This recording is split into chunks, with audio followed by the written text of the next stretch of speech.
ಜೆಕೆಯವರ ಅಧ್ಯಯನಕ್ಕೆ ಶಿಕ್ಷಣ ಮತ್ತು ಜೀವನ ಪುಸ್ತಕದ ಅಧ್ಯಯನಕ್ಕೆ ಎಲ್ಲರಿಗೂ ಸ್ವಾಗತ.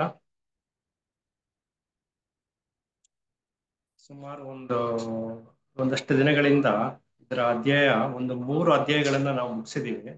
ಶಿಕ್ಷಣ ಮತ್ತು ಜೀವನದ್ದು ಸರಿಯಾದ ಶಿಕ್ಷಣ ಅನ್ನೋದು, ಬುದ್ಧಿಶಕ್ತಿ, ಅಧಿಕಾರ, ಭೌತಿಕತೆ ಅನ್ನೋದು, ಶಿಕ್ಷಣ ಮತ್ತು ವಿಶ್ವಶಾಂತಿ ಅನ್ನೋ 3 ಅಧ್ಯಾಯನ ಮುಗಿಸಿದ್ದೀವಿ. ಇವತ್ತಿಂದ ಅದರ ಮುಂದಿನ ಅಧ್ಯಾಯನ ಪ್ರಾರಂಭ ಮಾಡೋಣ. ಮುಂದಿನ ಅಧ್ಯಾಯದ ಹೆಸರು ಶಾಲೆ ಅಂತ. ಅಂದ್ರೆ ಕಲಿಯುವ ಪರಿಸರ ಹೇಗಿರ್ಬೇಕು ಅನ್ನೋದನ್ನ ಜೆ.ಕೆ. ಅವರ ದೃಷ್ಟಿಯಲ್ಲಿ ಯಾವ ರೀತಿ ಅವರ ಅನಿಸಿಕೆಗಳನ್ನ ಹೇಳ್ತಾ ಹೋಗ್ತಾರೆ ಅನ್ನೋದನ್ನ ಈ ಅಧ್ಯಾಯದಲ್ಲಿ ನಾವು ನೋಡೋಣ. ಅದನ್ನ ನಾವು ಅಭ್ಯಾಸ ಮಾಡ್ತಾ ಹೋಗೋಣ. ಪ್ರಾರಂಭ ಮಾಡೋಣ. ಶಾಲೆ. ಸರಿಯಾದ ಶಿಕ್ಷಣವು ವ್ಯಕ್ತಿ ಸ್ವಾತಂತ್ರ್ಯಕ್ಕೆ ಸಂಬಂಧಿಸಿದ್ದು. ಅದು ಮಾತ್ರ ಇಡೀಯೊಂದಿಗೆ ಅನೇಕದೊಂದಿಗೆ ನಿಜವಾದ ಸಹಕಾರವನ್ನು ತರಬಲ್ಲದು. ಆದರೆ ಈ ಸ್ವಾತಂತ್ರ್ಯವು ಸ್ವಂತದ ವೈಭವೀಕರಣ ಹಾಗೂ ಯಶಸ್ಸಿನಿಂದ ಸಾಧ್ಯವಾಗುವುದಿಲ್ಲ. ವ್ಯಕ್ತಿ ಸ್ವಾತಂತ್ರ್ಯ ಅನ್ನೋದು ಯಾವ ರೀತಿ ಇರಬೇಕು ಅಂತ ಹೇಳ್ತಿದ್ದಾರೆ. ಅದು ಸ್ವಂತದ ವೈಭವೀಕರಣ ಆಗ್ಬಾರ್ದು ಅನ್ನೋದು. ಅದ್ರ ಯಶಸ್ಸೇ ಸರಿಯಾದ ಶಿಕ್ಷಣ ಅಲ್ಲ. ಅದರ ಯಶಸ್ಸನ್ನ ಪಡೆದು ಸರಿಯಾದ ಶಿಕ್ಷಣವನ್ನ ಗಳಿಸ್ಕೊಂಡಿದೀವಿ ಅಂತ ನಾವು ಹೇಳಕ್ಕಾಗಲ್ಲ. ಸ್ವಾತಂತ್ರ್ಯವು ಸ್ವಂತದ ವೈಭವೀಕರಣ ಹಾಗೂ ಯಶಸ್ಸಿನಿಂದ ಸಾಧ್ಯವಾಗುವುದಿಲ್ಲ. ಸ್ವಾತಂತ್ರ್ಯವು ಮೂಡುವುದು ಸ್ವಜ್ಞಾನದಿಂದ. ಆಗ ಮಾತ್ರ ಭದ್ರತೆಗಾಗಿ ಹಾತೊರೆಯುವ ಮನಸ್ಸು ತಾನೇ ತನ್ನ ದಾರಿಯಲ್ಲಿ ಸೃಷ್ಟಿಸಿಕೊಂಡಿರುವ ಅಡ್ಡಿಗಳನ್ನು ಮೀರಿ ಅವುಗಳ ಆಚೆಗೆ ಚಲಿಸುತ್ತದೆ. ನೋಡಿ, ಆಗ ಮಾತ್ರ ಭದ್ರತೆಗಾಗಿ ಹಾತೊರೆಯುವ ಮನಸ್ಸು ತಾನೇ ತನ್ನ ದಾರಿಯಲ್ಲಿ ಸೃಷ್ಟಿಸಿಕೊಂಡಿರುವ ಅಡ್ಡಿಗಳನ್ನು ಮೀರಿ, ಅಂದ್ರೆ ಭದ್ರತೆ ಅನ್ನುವಂತ ಒಂದು ಭಯದಿಂದ ಹೊರಗಡೆ ಬಂದಾಗ ಅದರಿಂದ ಆಚೆ ಬಂದು ಸೃಷ್ಟಿಸಿಕೊಂಡಿರುವ ಅಡ್ಡಿಗಳನ್ನು ಮೀರಿ ಅವುಗಳಿಂದ ಆಚೆಗೆ ಚಲಿಸುತ್ತದೆ. ಸರಿಯಾದ ಶಿಕ್ಷಣ ಅಂತ ಅನ್ನೋದು ಯಾವ ರೀತಿ ನಮ್ಗೆ ಗಳಿಸ್ಕೊಳ್ಳೋದಕ್ಕೆ ಸಾಧ್ಯ ಆಗುತ್ತೆ ಅನ್ನೋದನ್ನ ಇಲ್ಲಿ ಪ್ರಾರಂಭ ಮಾಡಿದ್ದಾರೆ. ಪ್ರತಿಯೊಬ್ಬ ವ್ಯಕ್ತಿಯು ಈ ಎಲ್ಲಾ ಮಾನಸಿಕ ಅಡಚಣೆಗಳನ್ನು ಕಂಡುಕೊಳ್ಳುವುದರಲ್ಲಿ ನೆರವಾಗುವುದು ಶಿಕ್ಷಣದ ಕೆಲಸ. ಏನೇನು ಅಡಚಣೆಗಳಿದೆಯೋ ಅದನ್ನೆಲ್ಲ ಹೊರಹಾಕೋದಕ್ಕೆ ಸಹಾಯ ಮಾಡೋದೇ ಶಿಕ್ಷಣದ ಕೆಲಸ. ಕೇವಲ ಅವನ ಮೇಲೆ ವರ್ತನೆಯ ಹೊಸ ವಿನ್ಯಾಸಗಳನ್ನು, ಆಲೋಚನೆಯ ಹೊಸ ಬಗೆಗಳನ್ನು ಹೊರಿಸುವುದಲ್ಲ. ಅಂತ ಹೇರುವಿಕೆಗಳು ಎಂದಿಗೂ ಬುದ್ಧಿಶಕ್ತಿಯನ್ನು ಜಾಗೃತಗೊಳಿಸುವುದಿಲ್ಲ, ಸೃಜನಶೀಲ ತಿಳುವಳಿಕೆಯನ್ನು ಮೂಡಿಸುವುದಿಲ್ಲ. ಆದರೆ ಅವನ ನಿಯಂತ್ರಿತ ಸ್ಥಿತಿಯನ್ನು ಇನ್ನಷ್ಟು ತೀವ್ರಗೊಳಿಸುತ್ತದೆ. ನೋಡಿ, ಅದರಿಂದ ಏನಾಗುತ್ತೆ ಅಂತಂದ್ಬಿಟ್ಟು ಯಾವುದು ನೋಡಿ, ಅವನ ಮೇಲೆ ವರ್ತನೆಯ ಹೊಸ ವಿನ್ಯಾಸಗಳನ್ನು, ಆಲೋಚನೆಯ ಹೊಸ ಬಗೆಗಳನ್ನು ಹೊರಿಸುವುದಲ್ಲ. ಅಂತ ಹೇರುವಿಕೆಗಳು ಎಂದಿಗೂ ಬುದ್ಧಿಶಕ್ತಿಯನ್ನು ಜಾಗೃತಗೊಳಿಸುವುದಿಲ್ಲ, ಸೃಜನಶೀಲತೆ ತಿಳುವಳಿಕೆಯನ್ನು ಮೂಡಿಸುವುದಿಲ್ಲ. ಆದರೆ ಅವನ ನಿಯಂತ್ರಿತ ಸ್ಥಿತಿಯನ್ನು ಇನ್ನಷ್ಟು ತೀವ್ರಗೊಳಿಸುತ್ತದೆ. ಅವನ ನಿಯಂತ್ರಣವನ್ನ ಇನ್ನು ಬಿಗಿಗೊಳಿಸ್ತಾ ಹೋಗುತ್ತೆ. ಅವನ ಮನಸ್ಸು ತೆರೆದ ಮನಸ್ಸಾಗೋದಕ್ಕೆ ಸಾಧ್ಯ ಆಗೋದಿಲ್ಲ. ಈಗ ಜಗತ್ತಿನ ಎಲ್ಲಾ ಕಡೆಯಲ್ಲಿಯೂ ಹೀಗೆಯೇ ಆಗುತ್ತಿದೆ, ಅನುಮಾನವೇ ಇಲ್ಲ. ಆದ್ದರಿಂದಲೇ ನಮ್ಮ ಸಮಸ್ಯೆಗಳು ಮುಂದುವರಿಯುತ್ತಲೇ ಇದೆ ಮತ್ತು ಹೆಚ್ಚಾಗುತ್ತಲೂ ಇದೆ. ನಾವು ಜೀವನದ ನಿಜವಾದ ಅರ್ಥವನ್ನು ತಿಳಿದುಕೊಳ್ಳಲು ಪ್ರಾರಂಭಿಸಿದಾಗ ಮಾತ್ರ ನಿಜವಾದ ಶಿಕ್ಷಣವು ಸಾಧ್ಯವಾಗುತ್ತದೆ. ನಿಜವಾದ ಶಿಕ್ಷಣ ನಮ್ಗೆ ದೊರಕೋದು ಯಾವಾಗ ಅಂತಂದ್ರೆ ನಾವು ನಮ್ಮ ಜೀವನದ ನಿಜವಾದ ಅರ್ಥವನ್ನು ತಿಳ್ಕೋಬೇಕು. ಅದಕ್ಕೆ ಯಾವ ತರ ಇರ್ಬೇಕು ನಾವು ಅಂತಂದ್ರೆ, ಇಂಥ ತಿಳುವಳಿಕೆಯು ಮೂಡಬೇಕಾದ್ರೆ ಮನಸ್ಸು ಬುದ್ಧಿಯ ನೆರವಿನಿಂದ ಬಿಡುಗಡೆ ಪಡೆಯಬೇಕು. ಯಾವಾಗಲೂ ಬುದ್ಧಿಯ ಬಂಧನದಲ್ಲಿ ಇರಬಾರದು. ಮನಸ್ಸು ಅಂತ ಯಾವಾಗಲೂ ಮುಕ್ತವಾಗಿರ್ಬೇಕು, ಫ್ರೀ ಆಗಿರ್ಬೇಕು ಅನ್ನೋದು. ಮನಸ್ಸಿಗೆ ಬುದ್ಧಿ ಯಾವಾಗ ಸೇರಿಕೊಳ್ಳುತ್ತೋ ಅವಾಗ ಮನಸ್ಸು ಬಂಧನದಲ್ಲಿ ಕೂತಾಗತ್ತದು.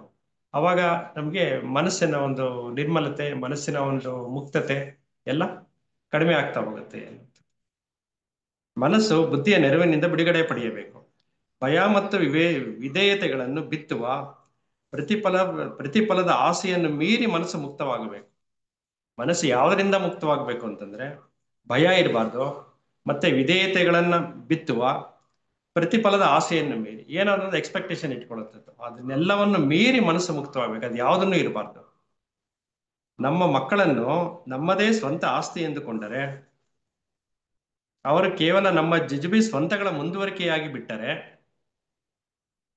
ನಮ್ಮ ಮಹತ್ವಾಕಾಂಕ್ಷೆಗಳನ್ನು ಸಾಧಿಸಬೇಕಾದ ಉಪಕರಣಗಳಾಗಿ ಹೋದರೆ, ಆಗ ನಾವು ಕಟ್ಟುವ ಪರಿಸರದಲ್ಲಿ, ರೂಪಿಸುವ ಸಮಾಜ ರಚನೆಯಲ್ಲಿ ಪ್ರೀತಿಯೇ ಇರುವುದಿಲ್ಲ. ಅಂದ್ರೆ ಇದೊಂಥರ ಕೇವಲ ಒಂದು ಫಿಸಿಕಲ್ ವರ್ಕ್ ತರ ಆಗೋಗ್ಬಿಡುತ್ತದು ಅಂತ. ಬದಲಾಗಿ ಕೇವಲ ಸ್ವಕೇಂದ್ರಿತವಾದ ಲಾಭಗಳ ಹಿಂದಿನ ನಿರಂತರವಾದ ಓಟ ಇರುತ್ತದೆ. ಲೌಕಿಕವಾದ ಅರ್ಥದಲ್ಲಿ ಯಶಸ್ವಿಯಾಗಿರುವ ಶಾಲೆಯು, ನೋಡಿ, ಲೌಕಿಕವಾದ ಅರ್ಥದಲ್ಲಿ ಯಶಸ್ವಿಯಾಗಿರುವ ಶಾಲೆಯು ಬಹುಮಟ್ಟಿಗೆ ಶೈಕ್ಷಣಿಕ ಕೇಂದ್ರವಾಗಿ ವಿಫಲವಾಗಿರುತ್ತದೆ. ಶೈಕ್ಷಣಿಕವಾಗಿ ಸಕ್ಸಸ್ ಆಗಿರೋದಿಲ್ಲ, ಆದ್ರೆ ಲೌಕಿಕವಾಗಿ ಸಕ್ಸಸ್ ಆಗಿರುತ್ತೆ. ಅಂದ್ರೆ ಏನಂತ, ದೊಡ್ಡ ಸ್ಕೂಲ್ ಇರುತ್ತೆ, ಅದಕ್ಕೆ ಬೇಕಾಗಿರುವಂತ ಎಲ್ಲ ಪರಿಸರಗಳ ವಾತಾವರಣ ಇದೆ ಅಂತ ಅವರು ಲೌಕಿಕವಾಗಿ ಸೃಷ್ಟಿ ಮಾಡಿರ್ತಾರೆ ಎಲ್ಲ. ಆದ್ರೆ ಅಲ್ಲಿ ಶೈಕ್ಷಣಿಕವಾಗಿ ಅದು ವಿಫಲವಾಗಿರುತ್ತದೆ. ನೂರಾರು ಮಕ್ಕಳಿಗೆ ಒಟ್ಟಾಗಿ ಶಿಕ್ಷಣ ನೀಡುತ್ತಿರೋ ಅಲ್ಲಿ ಸ್ಟೂಡೆಂಟ್ಸ್ ಜಾಸ್ತಿ ಇರ್ತಾರೆ. ಬೃಹತ್ತಾದ ಗೆಲುವಿನ ಹಾದಿಯಲ್ಲಿರುವ ಸಂಸ್ಥೆಯು ತನ್ನದೇ ಆದ ಅದು ಒಂದು ಸಂಸ್ಥೆ ಆಗಿರುತ್ತೆ. ಶಿಕ್ಷಣ ಕೊಡುವಂತ ಒಂದು ಶಾಲೆ ಅನ್ನೋದಕ್ಕಿಂತಲೂ ಅದು ಒಂದು ಸಂಸ್ಥೆ ಆಗಿರುತ್ತೆ. ಹಾದಿಯಲ್ಲಿರುವ ಸಂಸ್ಥೆಯು ತನ್ನದೇ ಆದ ವೈಭವ ಮತ್ತು ಯಶಸ್ಸುಗಳ ಪ್ರದರ್ಶನ ಮಾಡುತ್ತಿರುತ್ತದೆ. ಅಂದ್ರೆ ನಮ್ಮ ಸ್ಕೂಲ್ಗೆ ಅಡ್ವರ್ಟೈಸ್ಮೆಂಟ್ ಕೊಡುವಂಥದ್ದು, ನಮ್ಮ ಸ್ಕೂಲ್ಗೆ ಬನ್ನಿ ಚೆನ್ನಾಗಿ ಪಾಠ ಮಾಡ್ತೀವಿ ಅನ್ನೋದು, ರ್ಯಾಂಕ್ಗಳು ಬರುತ್ತೆ ಅಂತ ಹೇಳುವಂಥದ್ದು, ಈ ತರ ಒಂದು ವೈಭವೀಕರಣ, ಸ್ಕೂಲ್ಗೆ ಡೊನೇಷನ್ಗಳು ಜಾಸ್ತಿ ತಗೊಳ್ಳುವಂಥದ್ದು. ಅಂದ್ರೆ ಇದೆಲ್ಲ ಒಂದು ಲೌಕಿಕ ಪ್ರಗತಿಯನ್ನು ಸಾಧಿಸ್ಬಿಟ್ಟಿದೆ. ಇವತ್ತಿನ ಶಾಲೆಗಳು ಲೌಕಿಕವಾಗಿ ಮುಂದುವರೆದ್ಬಿಟ್ಟಿದೆ. ಏನೇನ್ ಬೇಕೋ ದೊಡ್ಡ ದೊಡ್ಡ ಬಿಲ್ಡಿಂಗ್ಗಳಿದೆ, ಫಂಡ್ಸ್ಗಳು ಹಾಕಿ ಶುರು ಮಾಡಿರ್ತಾರೆ. ಯಾಕೆಂದ್ರೆ ಅದೊಂಥರ ಬಿಸ್ನೆಸ್ ತರ ಆಗೋಗ್ಬಿಟ್ಟಿದೆ ಇವಾಗ. ಆ ಬಿಸ್ನೆಸ್ ನ ಯಾವ ತರ ನಡೆಸ್ಬೇಕು ಆ ತರ ನಡೆಸ್ತಾ ಇದ್ದಾರೆ. ಅದು ನಿಜವಾಗ್ಲೂ ಶಾಲೆಯಲ್ಲಿ ಏನ್ ಬೇಕು ಅನ್ನೋದನ್ನ ನಾವು ನೋಡ್ಬೇಕಾಗಿದೆ ಅನ್ನೋದನ್ನ ಅವ್ರ ಮುಂದೆ ಹೇಳ್ತಾರೆ. ವೈಭವ ಮತ್ತು ಯಶಸ್ಸುಗಳ ಪ್ರದರ್ಶನ ಮಾಡುತ್ತಿರುತ್ತದೆ.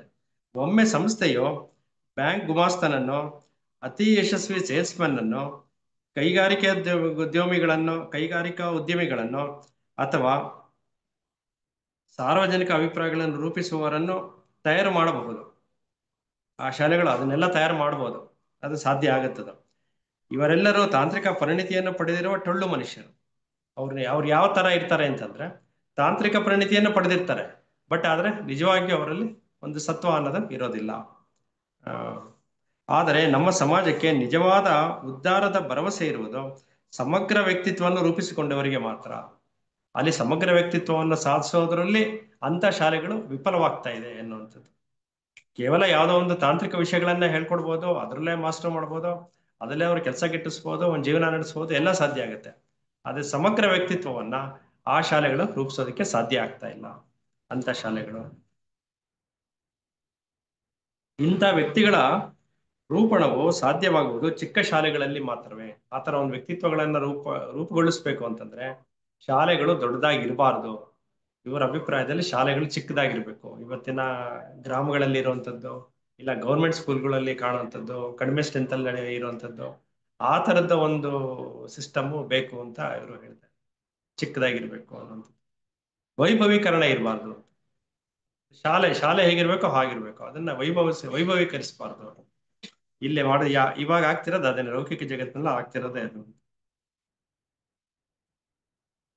ಇಂಥ ವ್ಯಕ್ತಿಗಳ ರೂಪಣವು ಸಾಧ್ಯವಾಗುವುದು ಚಿಕ್ಕ ಶಾಲೆಗಳಲ್ಲಿ ಮಾತ್ರವೇ. ಆದ್ದರಿಂದಲೇ ಕಡಿಮೆ ಸಂಖ್ಯೆಯ ಹುಡುಗಿಯರಿರುವ ಶಾಲೆಗಳನ್ನು ಮೊದಲು ಮಾಡಿ ಅಲ್ಲೇ ಸರಿಯಾದ ಶಿಕ್ಷಣವನ್ನು ಹೊಂದುವುದೇ ಸೂಕ್ತ. ದೊಡ್ಡ ದೊಡ್ಡ ಸಂಸ್ಥೆಗಳಲ್ಲಿ ಕುಳಿತುಕೊಂಡು ಇತ್ತೀಚಿನ ಅತ್ಯುತ್ತಮ ಶಿಕ್ಷಣ ವಿಧಾನಗಳನ್ನು ಅನುಸರಿಸುವುದಕ್ಕಿಂತ ಇದು ಮುಖ್ಯ. ಅವ್ರು ಎಂಥದ್ದೇ ಒಂದು ಅತ್ಯುತ್ತಮ ಶಿಕ್ಷಣ ವಿಧಾನಗಳನ್ನ ಕೊಟ್ರು ಅದು ಕಮ್ಮಿ ಸ್ಟೂಡೆಂಟ್ಸ್ ಅಲ್ಲಿ ಯಾವ ತರ ಒಂದು ನಿಗಾ ಇಟ್ಟು ಕಲಿಸೋದಕ್ಕೆ ಸಾಧ್ಯ ಆಗುತ್ತೋ ಅದು ಆ ಶಾಲೆಗಳಲ್ಲಿ ಆಗೋದಿಲ್ಲ ಅನ್ನುವಂಥದ್ದು. ನಮ್ಮಲ್ಲಿ ಗೊಂದಲವನ್ನು ಉಂಟು ಮಾಡಿರುವ ಒಂದು ಸಂಗತಿ ಇದೆ. ಏನಂದ್ರೆ ಪ್ರತಿಯೊಂದು ಸಂಸ್ಥೆಯು ಬೃಹತ್ ಪ್ರಮಾಣದಲ್ಲಿಯೇ ಇರಬೇಕೆಂದು ನಾವು ತಿಳಿಯುತ್ತೇವೆ.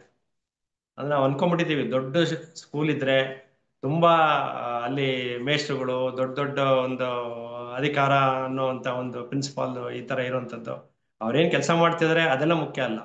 ಒಂದು ಮ್ಯಾನೇಜ್ಮೆಂಟ್ ಆ ತರ ಎಲ್ಲ ಒಂದು ಇದ್ರೆ ಅದು ದೊಡ್ಡ ಶಾಲೆ, ಅಲ್ಲಿ ನಾವೆಲ್ಲ ಕಲಿಯಕ್ಕಾಗತ್ತೆ ಅಂತ ನಾವು ಅನ್ಕೊಂಡ್ಬಿಟ್ಟಿದ್ವಿ. ಇದು ನಮ್ಮೊಳಗೆ ನಾವೇ ಉಂಟು ಮಾಡ್ಕೊಂಡಿರುವಂತ ಮೊದಲನೇ ಗೊಂದಲ.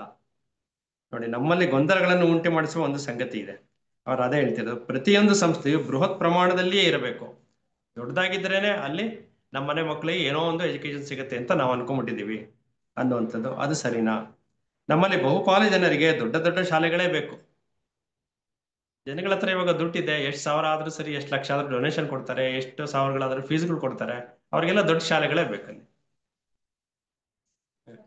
ಅದ ಈಗ ಕಷ್ಟಪಟ್ಟು ದುಡ್ಡು ಕೊಡಾಕದೆ ಮಕ್ಕಳಿಗೆ ಎಜುಕೇಶನ್ ಕೊಡಕ್ಕೆ ಅನ್ನೋ ಅರ್ಥದಲ್ಲಿ ಆಗ್ತಾ ಇದೆ ಇವಾಗ. ಅದೇ ಗ್ರೇಡ್ ಎಷ್ಟು ಲಕ್ಷ ಆದ್ರೂ ಕೊಡ್ತೀವಿ. ಇವ್ರು ಈ ಮಗನ್ನ ಈ ಕಡೆ ಸೇರ್ಸವ್ರೆ, ನಾವು ಅಲ್ಲೇ ಸೇರ್ಸ್ಬೇಕು, ಅದೇ ಆಗ್ತಿರೋದು. ಯಾಕೆ ಎಲ್ಲ ತಿಂತಾರೆ, ಎಜುಕೇಶನ್ ಮಾತ್ರ ಜೀರೋ.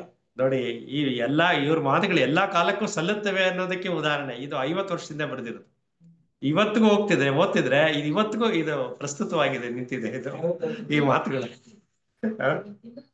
ಹೌದೌದು. ನಮ್ಮಲ್ಲಿ ಬಹುಪಾಲು ಜನರಿಗೆ ದೊಡ್ಡ ದೊಡ್ಡ ಶಾಲೆಗಳು ಬೇಕು, ದೈತ್ಯಾಕಾರದ ಕಟ್ಟಡಗಳು ಬೇಕು, ಹಂಗೆ ಇರ್ಬೇಕು. ಸ್ಕೂಲ್ ಅಂದ್ರೆ ದೊಡ್ಡ 4 ಸ್ಟೋರೇಜ್ 8 ಸ್ಟೋರೇಜ್ ಬಿಲ್ಡಿಂಗ್ ಇರ್ಬೇಕು.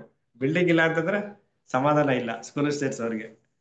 ಅವು ಸರಿಯಾದ ಶಿಕ್ಷಣ ಕೇಂದ್ರಗಳೆಂಬ ಸಂಗತಿಯು ಸ್ಪಷ್ಟವಾಗಿಯೇ ಇದೆ.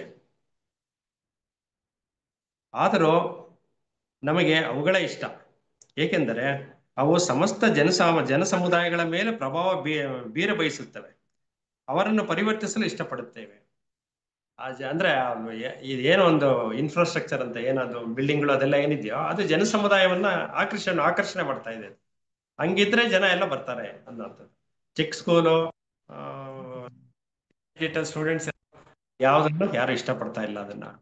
ಅದರಲ್ಲಿ ಎಷ್ಟು ಅಡ್ವಾಂಟೇಜ್ಗಳಿದೆ ಅನ್ನೋದನ್ನ ಮುಂದೆ ಹೇಳ್ತಾ ಬರ್ತಾರೆ ಅದನ್ನ. ನಿಜಕ್ಕೂ ಈ ಜನ ಸಮುದಾಯಗಳೆಂದರೆ ಯಾರು? ನಾನು ಮತ್ತು ನೀವು. ಸಮಗ್ರ ಸಮುದಾಯವೇ ಸರಿಯಾದ ಶಿಕ್ಷಣ ಪಡೆಯಬೇಕು ಎಂಬ ಯೋಚನಾ ಲಹರಿಯಲ್ಲಿ ನಾವು ಕಳೆದು ಹೋಗುವುದು ಬೇಡ. ಹೀಗೆ ಸಮುದಾಯಗಳ ಬಗ್ಗೆ ಕಾಳಜಿ ತೋರಿಸುವುದು ತಕ್ಷಣ ಮಾಡಬೇಕಾಗಿರುವ ಕೆಲಸದಿಂದ ಪಲಾಯನ ಮಾಡುವ ಮಾರ್ಗ. ನಾವೆಲ್ಲರೂ ನಮ್ಮ ಸುತ್ತಲಿನ ಪರಿಸರದಿಂದ ಮೊದಲು ಮಾಡಿದರೆ ಸರಿಯಾದ ಶಿಕ್ಷಣವು ಸಾರ್ವತ್ರಿಕವಾಗುತ್ತದೆ. ನಮ್ಮ ಮಕ್ಕಳು, ಸ್ನೇಹಿತರು ಹಾಗೂ ನೆರೆಹೊರೆಯವರ ಸಂಗಡ ನಮಗಿರುವ ಸಂಬಂಧದಲ್ಲಿ ನಾವು ಹೇಗಿರುತ್ತೇವೆ ಎನ್ನುವುದನ್ನು ತಿಳಿದುಕೊಳ್ಳುವುದರಿಂದ ಸರಿಯಾದ ಶಿಕ್ಷಣವು ವ್ಯಾಪಕವಾಗುತ್ತದೆ. ಇವತ್ತಿನ ದಿನ ನಾವು ಅಕ್ಕಪಕ್ಕದ ಮನೆಗಳಲ್ಲಿ ಅದೇ ತಾನೆ, ಅವ್ರ ಪಕ್ಕದ ಮನೆ ಹುಡುಗ ಯಾವ ಸ್ಕೂಲ್ಗೆ ಸೇರಿದಾನೆ, ಈ ಪಕ್ಕದ ಮನೆ ಹುಡುಗ ಯಾವ ಸ್ಕೂಲ್ಗೆ ಸೇರಿದಾನೆ, ಎಷ್ಟು ದೊಡ್ಡ ಸ್ಕೂಲ್ಗೆ ಸೇರಿದಾನೆ, ಈ ಒಂದು ಅಂಡರ್ಸ್ಟ್ಯಾಂಡಿಂಗ್ಗೆ ಫಸ್ಟ್ ಸರಿ ಹೋಗ್ಬೇಕಿದು. ಆ ಸರಿ ಹೋಗಿಲ್ಲ ಅಂದ್ರೆ ಈ ಕಾಂಪಿಟೇಷನ್ ನಡೀತಾನೆ ಇರುತ್ತೆ, ಸಮಾಜದಲ್ಲಿ ನಡೀತಾನೆ ಇರುತ್ತೆ. ದೊಡ್ಡ ದೊಡ್ಡ ಸ್ಕೂಲ್ಗಳನ್ನ ಹುಡುಕೊಂಡು ಕರ್ಕೊಂಡೋಗಿ ಸೇರಿಸ್ತಾನೆ ಇರ್ತಾರೆ. ಇದೇ ಒಂದು ಲೌಕಿಕ ಜಗತ್ತಿನಲ್ಲಿ ಬರೀ ಲೌಕಿಕ ವಿದ್ಯೆಗಳನ್ನ ಕಲಿತಿರ್ತಾರೆ. ಸಮಗ್ರ ವ್ಯಕ್ತಿತ್ವದೆಡೆಗೆ ಅವರ ವಿದ್ಯೆ ಸಾಗೋದೇ ಇಲ್ಲ ಅನ್ನೋದು. ನಾವು ಬದುಕಿ ಬಾಳುತ್ತಿರುವ ಈ ಜಗತ್ತಿನಲ್ಲಿ ನಮ್ಮ ಕುಟುಂಬ ಹಾಗೂ ನಮ್ಮ ಗೆಳೆಯರ ಈ ಲೋಕದಲ್ಲಿ ನಾವು ಮಾಡುವ ಕ್ರಿಯೆಗಳಿಗೆ ತಮ್ಮದೇ ಆದ ಪ್ರಧಾನ ಪ್ರಭಾವಗಳಿರುತ್ತವೆ. ಆ ವಲಯದಲ್ಲಿ ಅವು ವಿಸ್ತಾರವಾಗಿರುತ್ತದೆ. ಸಮಸ್ತ ಸಂಬಂಧಗಳ ಕನ್ನಡಿಯಲ್ಲಿ ನಮ್ಮನ್ನು ನಾವು ಕಂಡುಕೊಳ್ಳಬೇಕು. ಆಗ ನಮ್ಮೊಳಗೆ ಅಡಗಿರುವ ಗೊಂದಲ ಪರಿಮಿತಿಗಳ ಅರಿವು ಮೂಡುತ್ತದೆ. ಆಗ ನಮಗೆ ಅವುಗಳ ಪರಿಚಯವೇ ಇಲ್ಲ. ಅವುಗಳ ಅರಿವು ಮೂಡುವುದೇ ತಡ ನಾವು ಅವುಗಳನ್ನು ಅರ್ಥ ಮಾಡಿಕೊಳ್ಳುತ್ತೇವೆ. ಅಂದ್ರೆ ಫಸ್ಟ್ ನಮ್ಮನ್ನ ನಾವು ಅರ್ಥ ಮಾಡ್ಕೊಳ್ಳೋದ್ರಿಂದಲೇ ಪ್ರಾರಂಭ ಮಾಡಬೇಕು ಅನ್ನುವಂಥದ್ದು ಇಲ್ಲಿ ಹೇಳ್ತಿರೋದು. ಅರ್ಥ ಮಾಡಿಕೊಳ್ಳುತ್ತೇವೆ ಮತ್ತು ಪರಿಹರಿಸಿಕೊಳ್ಳುತ್ತೇವೆ. ಶಿಕ್ಷಣವು ಈ ಅರಿವು ಮತ್ತು ಸ್ವಜ್ಞಾನವನ್ನು ನೀಡುತ್ತದೆ. ಇಂಥ ತಿಳುವಳಿಕೆ ಬರದೇ ಇರುವಾಗ ಶಿಕ್ಷಣದಲ್ಲಿ ಅಥವಾ ಅಂತಹುದೇ ಕ್ಷೇತ್ರದಲ್ಲಿ ನಡೆಸುವ ಸುಧಾರಣೆಗಳು ನಿಷ್ಪ್ರಯೋಜಕ. ಅದು ಶಿಕ್ಷಣದಿಂದ ಸಾಧ್ಯವಾಗಬೇಕಾಗಿದೆ, ಅದನ್ನ ಪಡ್ಕೊಳ್ಳೋದಕ್ಕೆ ಒಂದು ಸಿಸ್ಟಮ್ ಸರಿ ಹೋಗ್ಬೇಕಾಗಿದೆ. ಇವು ಇನ್ನಷ್ಟು ದ್ವೇಷ ದುಃಖಗಳಿಗೆ ಕಾರಣವಾಗುತ್ತೆ. ನಿಷ್ಪ್ರಯೋಜಕ, ಅವು ಇನ್ನಷ್ಟು ದ್ವೇಷ ದುಃಖಗಳಿಗೆ ಕಾರಣವಾಗುತ್ತದೆ. ನಾವು ದೊಡ್ಡ ಶಿಕ್ಷಣ ಸಂಸ್ಥೆಗಳನ್ನು ಕಟ್ಟುತ್ತೇವೆ, ಅನೇಕ ಅಧ್ಯಾಪಕರನ್ನ ಕೆಲಸಕ್ಕೆ ಕೊಳ್ಳುತ್ತೇವೆ. ಇದರಿಂದ ಏನು ಪ್ರಯೋಜನ? ಶಿಕ್ಷಕರು ನಮ್ಮ ಮುಂದೆ ಇರುವ ಜೀವಂತ ವಿದ್ಯಾರ್ಥಿಗಳ ಜೊತೆಗಿನ ಸಂಬಂಧದಲ್ಲಿ ಗಮನಶೀಲರಾಗಿ ಜಾಗೃತರಾಗಿ ಇರುವುದಿಲ್ಲ. ಅಂದ್ರೆ ಅದು ಇರಬೇಕಾಗಿದೆ, ಅದು ಸಾಧ್ಯ ಆಗ್ತಿಲ್ಲ. ಯಾಕೆಂದ್ರೆ ಶಿಕ್ಷಣ ಸಂಸ್ಥೆ ದೊಡ್ಡದು, ಕ್ಲಾಸ್ ರೂಮ್ ಅಲ್ಲಿ ಸ್ಟೂಡೆಂಟ್ಸ್ ತುಂಬಾ ಜನ ಜಾಸ್ತಿ. ಪ್ರತಿಯೊಬ್ಬ ಸ್ಟೂಡೆಂಟ್ ಮೇಲೆ ಗಮನನ ಕೇಂದ್ರೀಕರಿಸಕ್ಕೆ ಆಗ್ತದೆ. ಅದು ಅವತ್ತೆ ಇಲ್ಲಿನ ವ್ಯವಸ್ಥೆ ಹಾಗೆ ಮಾಡಿದೆ. ಅದು ನೋಡಿ, ಇದು ಶಿಕ್ಷಕರು ತಮ್ಮ ಮುಂದೆ ಇರುವ ಜೀವಂತ ವಿದ್ಯಾರ್ಥಿಗಳ ಜೊತೆಗಿನ ಸಂಬಂಧದಲ್ಲಿ ಗಮನಶೀಲರಾಗಿ ಜಾಗೃತರಾಗಿ ಇರುವುದಿಲ್ಲ. ಯಾಕೆಂದ್ರೆ ಅದು ಅವ್ರಿಗೆ ಸಾಧ್ಯ ಆಗ್ತಾ ಇಲ್ಲ. ಬದಲಾಗಿ ಯಾವುದೋ ಒಂದು ವ್ಯವಸ್ಥೆಯನ್ನು ಅವಲಂಬಿಸಿದ್ದಾರೆ. ಒಂದು ಕಂಪ್ಯೂಟರ್ ಇಟ್ಕೊಳ್ಳೋದು, ಒಂದು ಪ್ರಾಜೆಕ್ಟ್ ಇಟ್ಕೊಳ್ಳೋದು, ಪಾಠ ಮಾಡ್ಬಿಡೋದು, ಅದೊಂದು ವ್ಯವಸ್ಥೆ. ಅದು ಆ ವ್ಯವಸ್ಥೆಗೆ ತಕ್ಕನಾಗಿ ಪಾಠ ಮಾಡ್ಬಿಡೋದು. ಕ್ಲಾಸ್ ರೂಮ್ ಅಲ್ಲಿ 100 ಜನ ಕೂತಿದ್ದಾರೆ, ಆದ್ರೆ ಯಾರು ಕೇಳ್ತಿದ್ದಾರೆ, ಯಾರಿಗೆ ಅರ್ಥ ಆಗ್ತಿದೆ, ಯಾವ್ದು ಗಮನ ಇಲ್ಲ. ಅವ್ರ ಗಮನ ಏನಂದ್ರೆ ವ್ಯವಸ್ಥೆ ಮೇಲೆ. ಆ ವ್ಯವಸ್ಥೆನಲ್ಲಿ ಕರೆಕ್ಟಾಗಿ ಎಲ್ಲ ಬರ್ತಿದ್ಯಾ, ಪ್ರಾಜೆಕ್ಟ್ ಅಲ್ಲಿ ಕರೆಕ್ಟಾಗಿ ಬರ್ತಿದ್ಯಾ, ಪಾಠ ಕೇಳಕ್ಕೆ ಹೇಳ್ಕೊಡಕ್ ಆಗ್ತಿದ್ಯಾ ನಮ್ಗೆ, ಅಷ್ಟೇ. ಅದು ಅರ್ಥ ಆಗ್ತಿದ್ಯೋ ಇಲ್ವೋ ಗೊತ್ತಿಲ್ಲ. ಅಂದ್ರೆ ಆ ಜವಾಬ್ದಾರಿ ಯಾವಾಗ ಶಿಕ್ಷಕರ ಮೇಲೆ ಬಿತ್ತೋ ಅವಾಗ ಆಟೋಮೆಟಿಕ್ ಆಗಿ ಅವರ ಗಮನ ವಿದ್ಯಾರ್ಥಿಗಳ ಮೇಲೆ ಕೇಂದ್ರೀಕೃತ ಆಗೋದು ಕಮ್ಮಿ ಆಗೋಯ್ತು. ಅವ್ರ ಕೆಲಸ ಏನ್ ಮಾಡ್ಬೇಕಿತ್ತೋ ಅಲ್ಲಿಗೆ ಬಿಡ್ಲೇ ಇಲ್ಲ ಅವ್ರನ್ನ ಶಾಲೆಗಳು. ಅದು ಬಿಟ್ಟು ಬದಲಾಗಿ ಶಿಕ್ಷಕರಿಗೆ ಏನ್ ಮಾಡಿದ್ರು, ವ್ಯವಸ್ಥೆಗಳನ್ನ ನೋಡ್ಕೊಳ್ಳುವಂತ ಒಂದು ಕೆಲಸವನ್ನ ಕೊಟ್ರು. ವ್ಯವಸ್ಥೆ ಮೇಲೆ ನಿಗಾ ಇಡೋದ್ರಿಂದ ಪಾಠ ಮಾಡೋದು ನಿಲ್ಲಿಸ್ತಿರೋ ವ್ಯವಸ್ಥೆ ಮಾಡಿ ಗಮನ ಕೊಟ್ರು. ಯಾಕೆಂದ್ರೆ ಅದು ನೋಡ್ಬೇಕು, ಅವ್ರು ವ್ಯವಸ್ಥೆಗಳು ನೋಡ್ಬೇಕು. ಏನ್ ಹೋಮ್ವರ್ಕ್ ಮಾಡಿದಾರೋ ನೋಡ್ಬೇಕು, ರಿಪೋರ್ಟ್ ಕೊಡ್ಬೇಕು ದಿನಾಗ್ಲೂ, ಅದೇ ಸರಿ ಆ ತರದ್ದು ಎಲ್ಲನು. ಆ ವ್ಯವಸ್ಥೆಗಳೇನಿದೆ ಅದನ್ನ ಗಮನ ಕೊಡ್ಬೇಕು.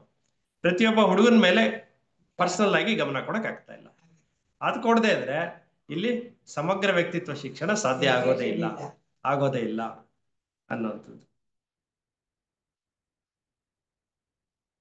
ವ್ಯವಸ್ಥೆಗಳ ಹೊರಗಿನ ಸಂಬಂಧದಲ್ಲಿ ಗಮನಶೀಲರಾಗಿ ಜಾಗೃತರಾಗಿ ಇರುವುದಿಲ್ಲ, ಬದಲಾಗಿ ಯಾವುದೊಂದು ವ್ಯವಸ್ಥೆಯನ್ನು ಅವಲಂಬಿಸಿರುತ್ತಾರೆ.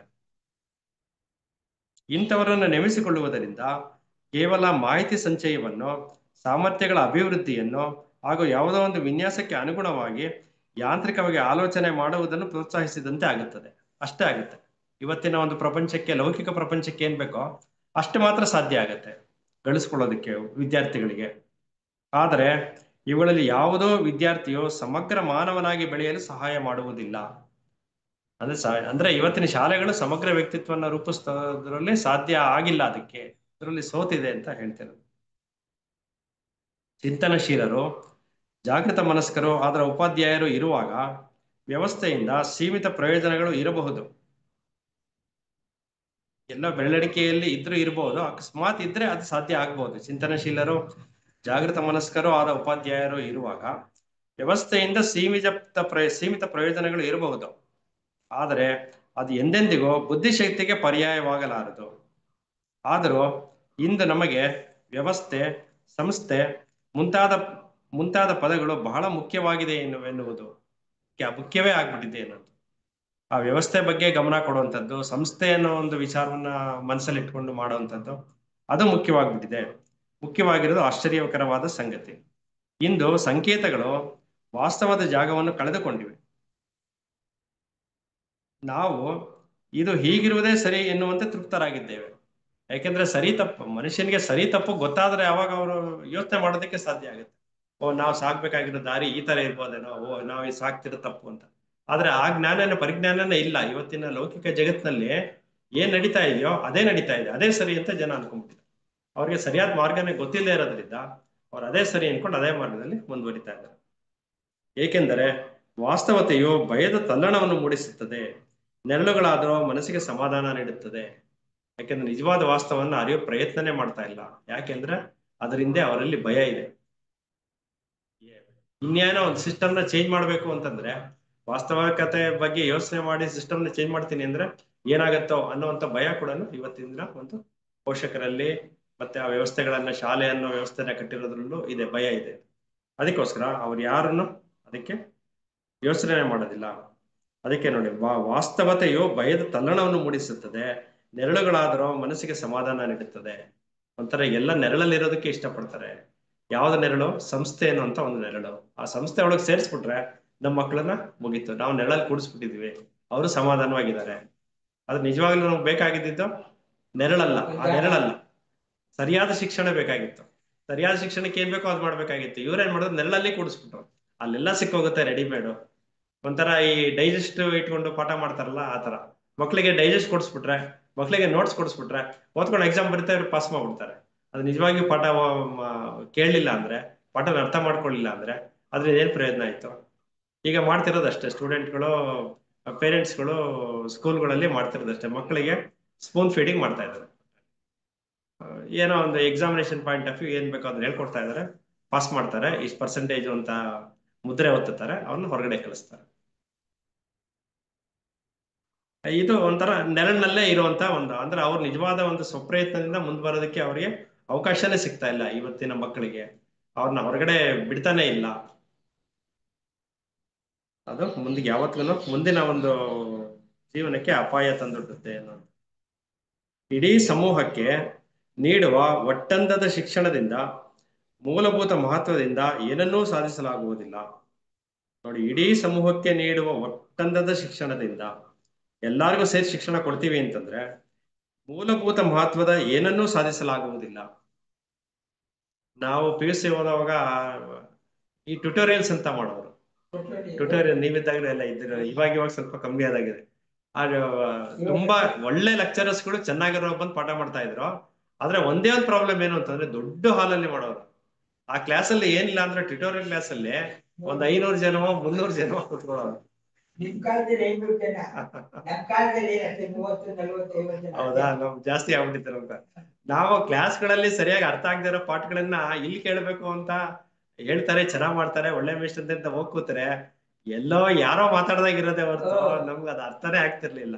ಒಂದೆರಡು ಕ್ಲಾಸ್ಗೆ ಹೋಗಿ ಬಿಟ್ಟೆ ಬಿಟ್ಟು ಹಾ ಅಷ್ಟೇ. ಆಚೆ ಹೋದ್ರೆ ಏನು ಇರಲ್ಲ, ಹಂಗೆ ಏನ್ ಹೇಳ್ತೇನೆ ಅಂತ ಗೊತ್ತಾಗಲ್ಲ. ಅಂದ್ರೆ ಸ್ಟೂಡೆಂಟ್ ಜಾಸ್ತಿ ಆದ್ರೆ ಏನಾಗುತ್ತೆ ಅಂತಂದ್ರೆ ಎಲ್ಲ ಗಮನ ಕೇಂದ್ರೀಕೃತ ಆಗೋದಿಲ್ಲ, ಕಲಿಯಕ್ ಆಗಲ್ಲ ಅಂತ. ಅವ್ರು ಎಷ್ಟು ಒಳ್ಳೆ ಮೇಷ್ಟ್ರು ಆಗ್ಬೋದು, ಅವ್ರು ನಿಜವಾಗ್ಲೂ ಅವ್ರ ಕಾಲೇಜ್ಗಳಲ್ಲಿ ಚೆನ್ನಾಗೆ ಪಾಠ ಮಾಡ್ತಿರೋಂತ ಮೇಷ್ಟ್ರುಗಳು, ಚೆನ್ನಾಗಿ ಹುಡುಗರು ಅರ್ಥ ಮಾಡಿಸುವಂತ ಮೇಷ್ಟ್ರುಗಳು.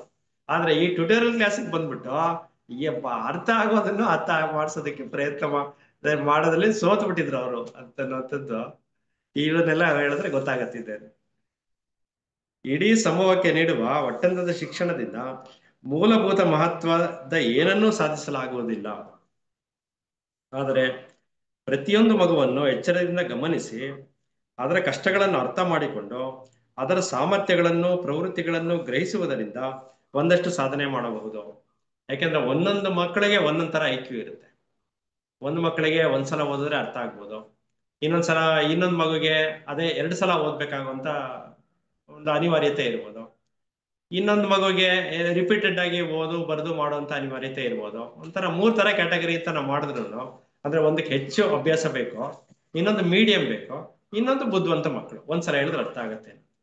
ಆದ್ರೆ ಇವ್ರು 3 ಜನದ ತರದ ವಿದ್ಯಾರ್ಥಿಗಳನ್ನು ಒಟ್ಟಿಗೆ ಕೂಡಿಸಿ ಹೇಳ್ತೀನಿ ಅಂತಂದ್ರೆ ಅಲ್ಲಿ ಸಾಧ್ಯ ಆಗೋದು ಕೇವಲ ಬರೋದು ಆ ಬುದ್ಧಿವಂತ ಹುಡುಗ ಒಬ್ಬ ಮಾತ್ರ ಕೇಳ್ಕೊತಾನೆ. ಆ ತರದವ್ರು ಇರ್ಬೋದು ಕ್ಲಾಸಲ್ಲಿ, 3 ಜನ ಇರ್ಬೋದು, 4 ಜನ ಇರ್ಬೋದು, 30 ಜನರಲ್ಲಿ. ಬಟ್ ಇನ್ 25 ಜನದ ಕತೆ ಏನು, ಅವ್ರಿಗೆ ಕಷ್ಟ ಆಗುತ್ತೆ.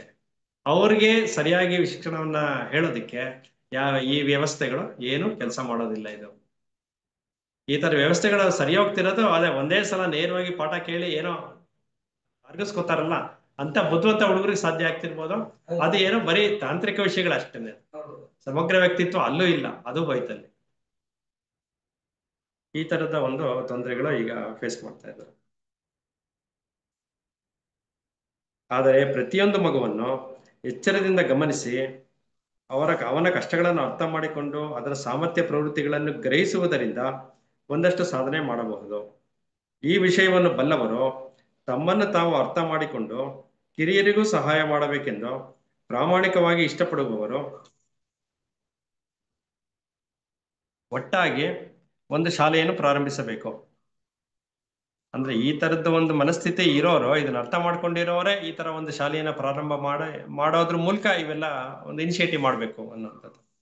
ಅಂತ ಶಾಲೆಯು ಮಗುವಿನ ಜೀವನದಲ್ಲಿ ನಿರ್ಣಾಯಕವಾದ ಮಹತ್ವದ ಪಾತ್ರವನ್ನು ವಹಿಸುತ್ತದೆ. ಮಗು ಬುದ್ಧಿಶಾಲಿಯು ಸಮಗ್ರವೂ ಆಗಿ ಬೆಳೆಯಲು ನೆರವು ನೀಡುತ್ತದೆ. ಅಂತ ಶಾಲೆಯನ್ನು ಪ್ರಾರಂಭಿಸಲು ಅಗತ್ಯವಾದ ಸಂಪನ್ಮೂಲಗಳು ಮತ್ತು ಪರಿಕರಗಳು ದೊರೆಯುವ ತನಕ ಕಾಯುವ ಅಗತ್ಯವೇನೂ ಇಲ್ಲ. ನಿಜವಾದ ಶಿಕ್ಷಕನು ತನ್ನ ಮನೆಯಲ್ಲಿಯೇ ಕಾರ್ಯಪ್ರವೃತ್ತನಾಗಬಹುದು. ಅಂದ್ರೆ ಇದಕ್ಕೆ ಯಾವುದೇ ಒಂದು ರಿಸೋರ್ಸಸ್ ಬೇಕಿಲ್ಲ ಅಂತ ಹೇಳ್ತಾರೆ. ಏನೋ ಪರ್ಸನಲ್ ಆಗಿ ಒಬ್ಬ ವಿದ್ಯಾರ್ಥಿನ ಹತ್ತಿರವಾಗಿ ಗಮನ ಕೇಂದ್ರೀಕರಿಸೋದಕ್ಕೆ ಅದು ಮಾತ್ರ ಅವನು ಮತ್ತೆ ವಿದ್ಯಾರ್ಥಿ ಇಬ್ಬರು ಸಾಕು, 4 ಜನ ಹುಡುಗರು ಸಾಕು, 8 ಜನ ಹುಡುಗರು ಸಾಕು. ಮನೆಯಲ್ಲೇ ಪ್ರಾರಂಭ ಮಾಡ್ಬೋದು. ಇದಕ್ಕೆ ಒಂದು ಕ್ಲಾಸ್ ರೂಮ್ ಬೇಕು, ಒಂದು ದೊಡ್ಡ ಬಿಲ್ಡಿಂಗ್ ಬೇಕು, ಅದೆಲ್ಲ ಇಲ್ಲ, ಮಾಡೋಕ್ಕಾಗಲ್ಲ ಅನ್ನೋಂಥದ್ದೆಲ್ಲ.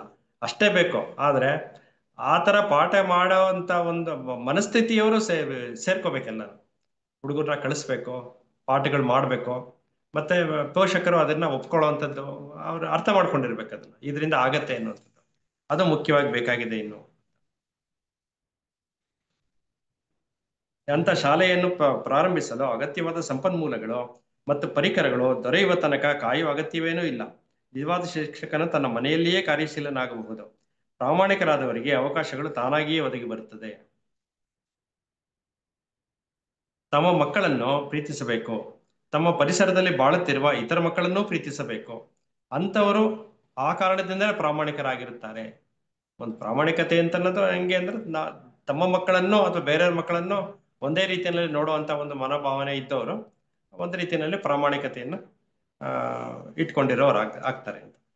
ಅವರು ಸರಿಯಾದ ಶಾಲೆಯನ್ನು ಎಲ್ಲೋ ಒಂದು ಕಡೆ ಮೊದಲು ಮಾಡುತ್ತಾರೆ. ಅವರ ಮನೆಯಲ್ಲಾದರೂ ಸರಿ, ಆಸುಪಾಸಿನ ಯಾವುದೋ ಒಂದು ಜಾಗದಲ್ಲಾದರೂ ಸರಿ, ಆಮೇಲೆ ಹಣವು ತಾನಾಗಿಯೇ ಒದಗಿ ಬರುತ್ತದೆ. ಅವಾಗಲೂ ಹಂಗೆ ಆಗುತ್ತೆ. ಯಾವ್ದು ಸಣ್ಣದಿಂದ ಪ್ರಾರಂಭ ಆಗುವಂಥದ್ದು ಯಾವುದೇ ಇದ್ರೂ ಅದು ಪ್ರಾರಂಭ ಆದ್ರೆ ಆಮೇಲೆ ಹಿಂಗೆ ಯಾರೋ ಒಬ್ರು ಡೋನರ್ಸ್ ಬರೋದೋ ಇನ್ನೇನೋ ಒಂದು ಅದಕ್ಕೆ ಅಗತ್ಯ ಇರುವಂತ ಒಂದು ಜಾಗ ಸಿಗುವಂಥದ್ದು ಏನೋ ಒಂದಾಗತ್ತೆ ಅಂತ. ಪ್ರಾರಂಭ ಮಾಡೋರು ಯಾರು ನಮ್ಗೆ ಅದಿಲ್ಲ ಇದಿಲ್ಲ ಅಂತ ಕೂತಿದ್ರೆ ಅದು ಯಾವತ್ತಿಗೂ ಆಗೋದೇ ಇಲ್ಲ. ಪ್ರಾರಂಭ ಮಾಡಿದ್ರೆ ತಾನಾಗಿ ಅದು ಬೆಳೀತಾ ಹೋಗುತ್ತೆ ಅನ್ನುವಂಥದ್ದು ಒಂದು ಆಗ ಕಾಲದಲ್ಲೆಲ್ಲ ನಮ್ಮ ಕಾಲದಲ್ಲಿ ಗೌರ್ಮೆಂಟ್ ಸ್ಕೂಲು ಎಲ್ಲ ಗೌರ್ಮೆಂಟ್ ಸ್ಕೂಲೇ. ಒಂದರಿಂದ SSLC ವರೆಗೂ ಗೌರ್ಮೆಂಟ್ ಸ್ಕೂಲೇ ನಾವು ಓದಿದ್ದು. ಟೀಚರ್ಗಳು ಅನ್ಕ ಅಷ್ಟು ಚೆನ್ನಾಗಿ ಎಲ್ಲ ಬ್ರಾಹ್ಮಣ್ಸ್ ಅಷ್ಟು ಚಂದ ಪಾಠ ಮಾಡೋದು.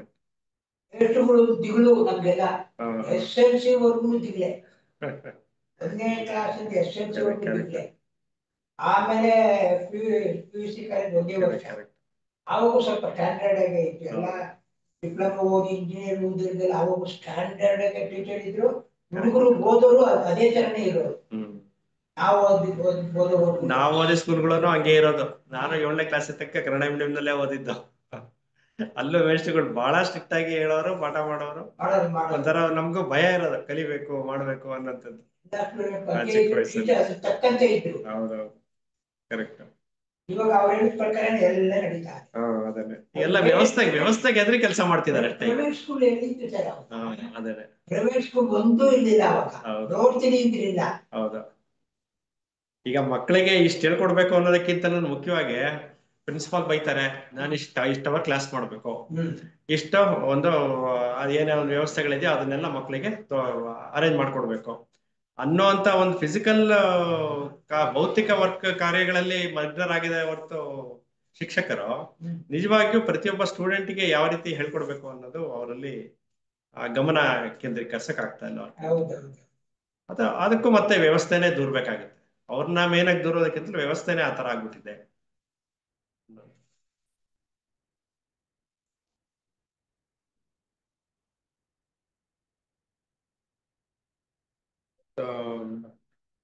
ಸಂಸ್ಥೆಯು ಬಹಳ ಮುಖ್ಯವಾಗಿ ಬಿಟ್ಟರೆ ಮಗು ಹಿನ್ನೆಲೆಗೆ ಸರಿಯುತ್ತದೆ.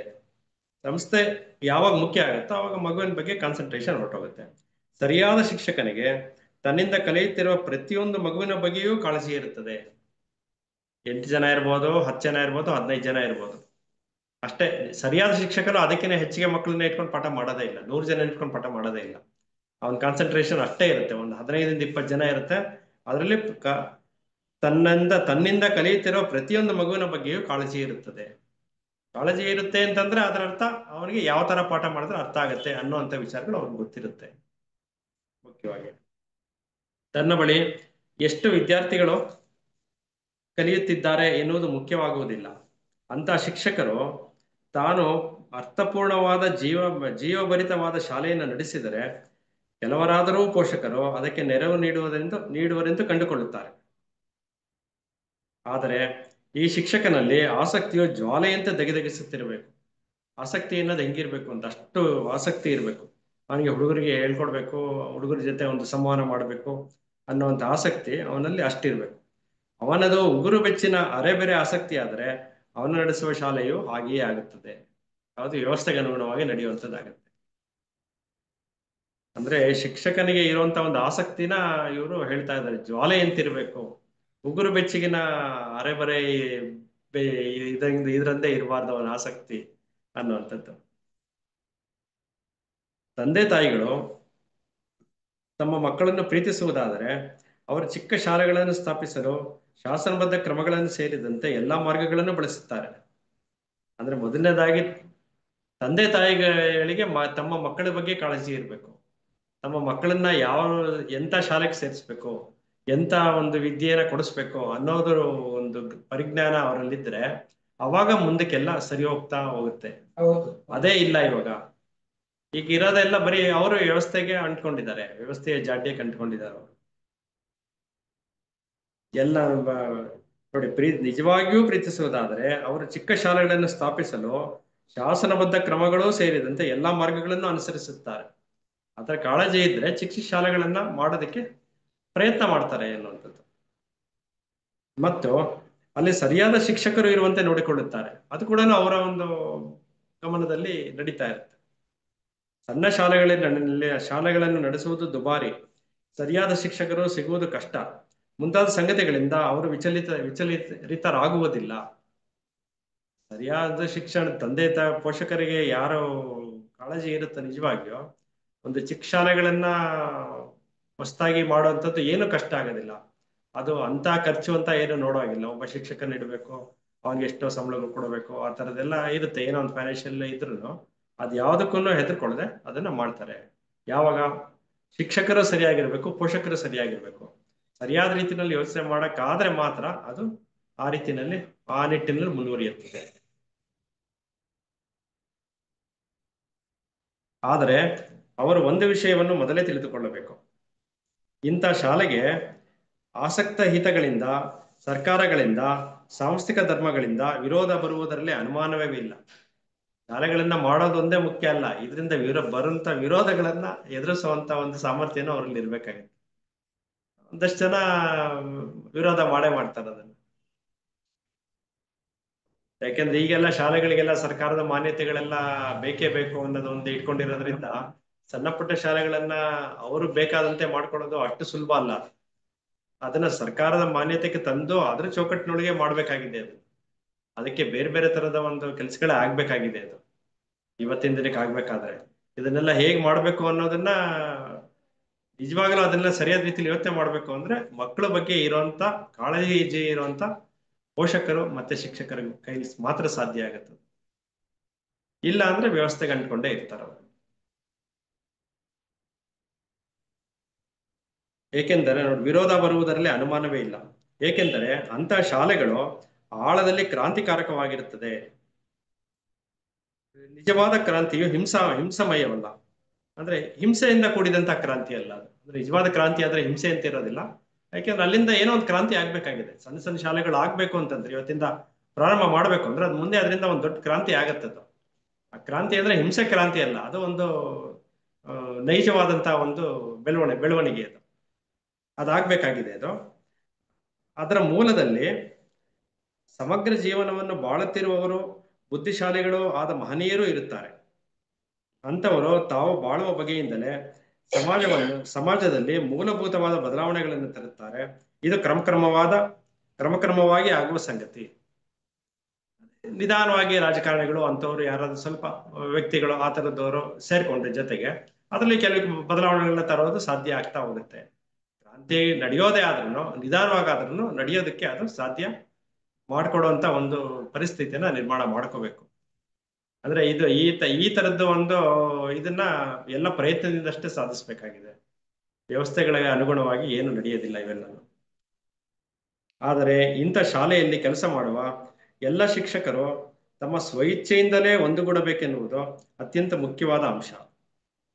ಅದು ಮುಖ್ಯವಾಗಿ ಆಗ್ಬೇಕಾಗಿದೆ. ಸ್ವಇಚ್ಛೆಯಿಂದ ಮಾಡ್ಬೇಕಾಗಿದೆ. ಇದನ್ನ ಅವರನ್ನು ಆಯ್ಕೆ ಮಾಡಬಾರದು, ಅವರನ್ನು ಮನವೊಲಿಸುವ ಅಗತ್ಯವಿಲ್ಲ. ಏಕೆಂದರೆ ನಿಜವಾದ ಶಿಕ್ಷಣ ಸಂಸ್ಥೆಯ ಏಕೈಕ ಸೂಕ್ತ ತಳಹದಿ ಎಂದರೆ ಲೌಕಿಕ ಮನೋಭಾವದಿಂದ ಬಿಡುಗಡೆ ಪಡೆಯಬೇಕು. ಆ ಒಂದು ಮನಸ್ಥಿತಿಯಿಂದ ಹೊರಗಡೆ ಬರುವಂತವ್ರಾಗಿರ್ಬೇಕು. ಇಲ್ಲಿ ಈ ತರ ಶಾಲೆಯಲ್ಲಿ ಕೆಲಸ ಮಾಡುವಂತ ಶಿಕ್ಷಕರು ತಾವಾಗಿಯೇ ವಾಲಂಟರಿಯಾಗಿ ಲೌಕಿಕ ಮನೋಭಾವನೆಯನ್ನ ಬಿಟ್ಟು ಹೊರಗಡೆ ಬರೋ ಇದರಲ್ಲಿ ಇರ್ಬೇಕು. ಅಂದ್ರೆ ಬಲವಂತದಿಂದ ನೀವು ಪ್ರಯತ್ನ ಮಾಡಿ ಅಂತ ಹೇಳೋದ್ರಿಂದ ಏನು ಪ್ರಯೋಜನ ಇಲ್ಲ. ಅವರಾಗವರೇ ಅದು ಸ್ವಇಚ್ಛೆಯಿಂದ ಮಾಡಿದ್ರೆ ಮಾತ್ರ ಅದು ಸಾಧ್ಯ ಆಗುತ್ತೆ ಅಂತ. ಲೌಕಿಕ ಮನೋಭಾವದಿಂದ ಬಿಡುಗಡೆ ಪಡೆಯಬೇಕು ಎನ್ನುವ ಸ್ವಇಚ್ಛೆ. ಶಿಕ್ಷಕರು ಸರಿಯಾದ ಮೌಲ್ಯಗಳನ್ನು ಅರ್ಥ ಮಾಡಿಕೊಳ್ಳಲು ಪರಸ್ಪರ ಸಹಾಯ ಮಾಡಬೇಕು. ಅಂತೆಯೇ ಮಕ್ಕಳಿಗೆ ನೆರವು ನೀಡಬೇಕು.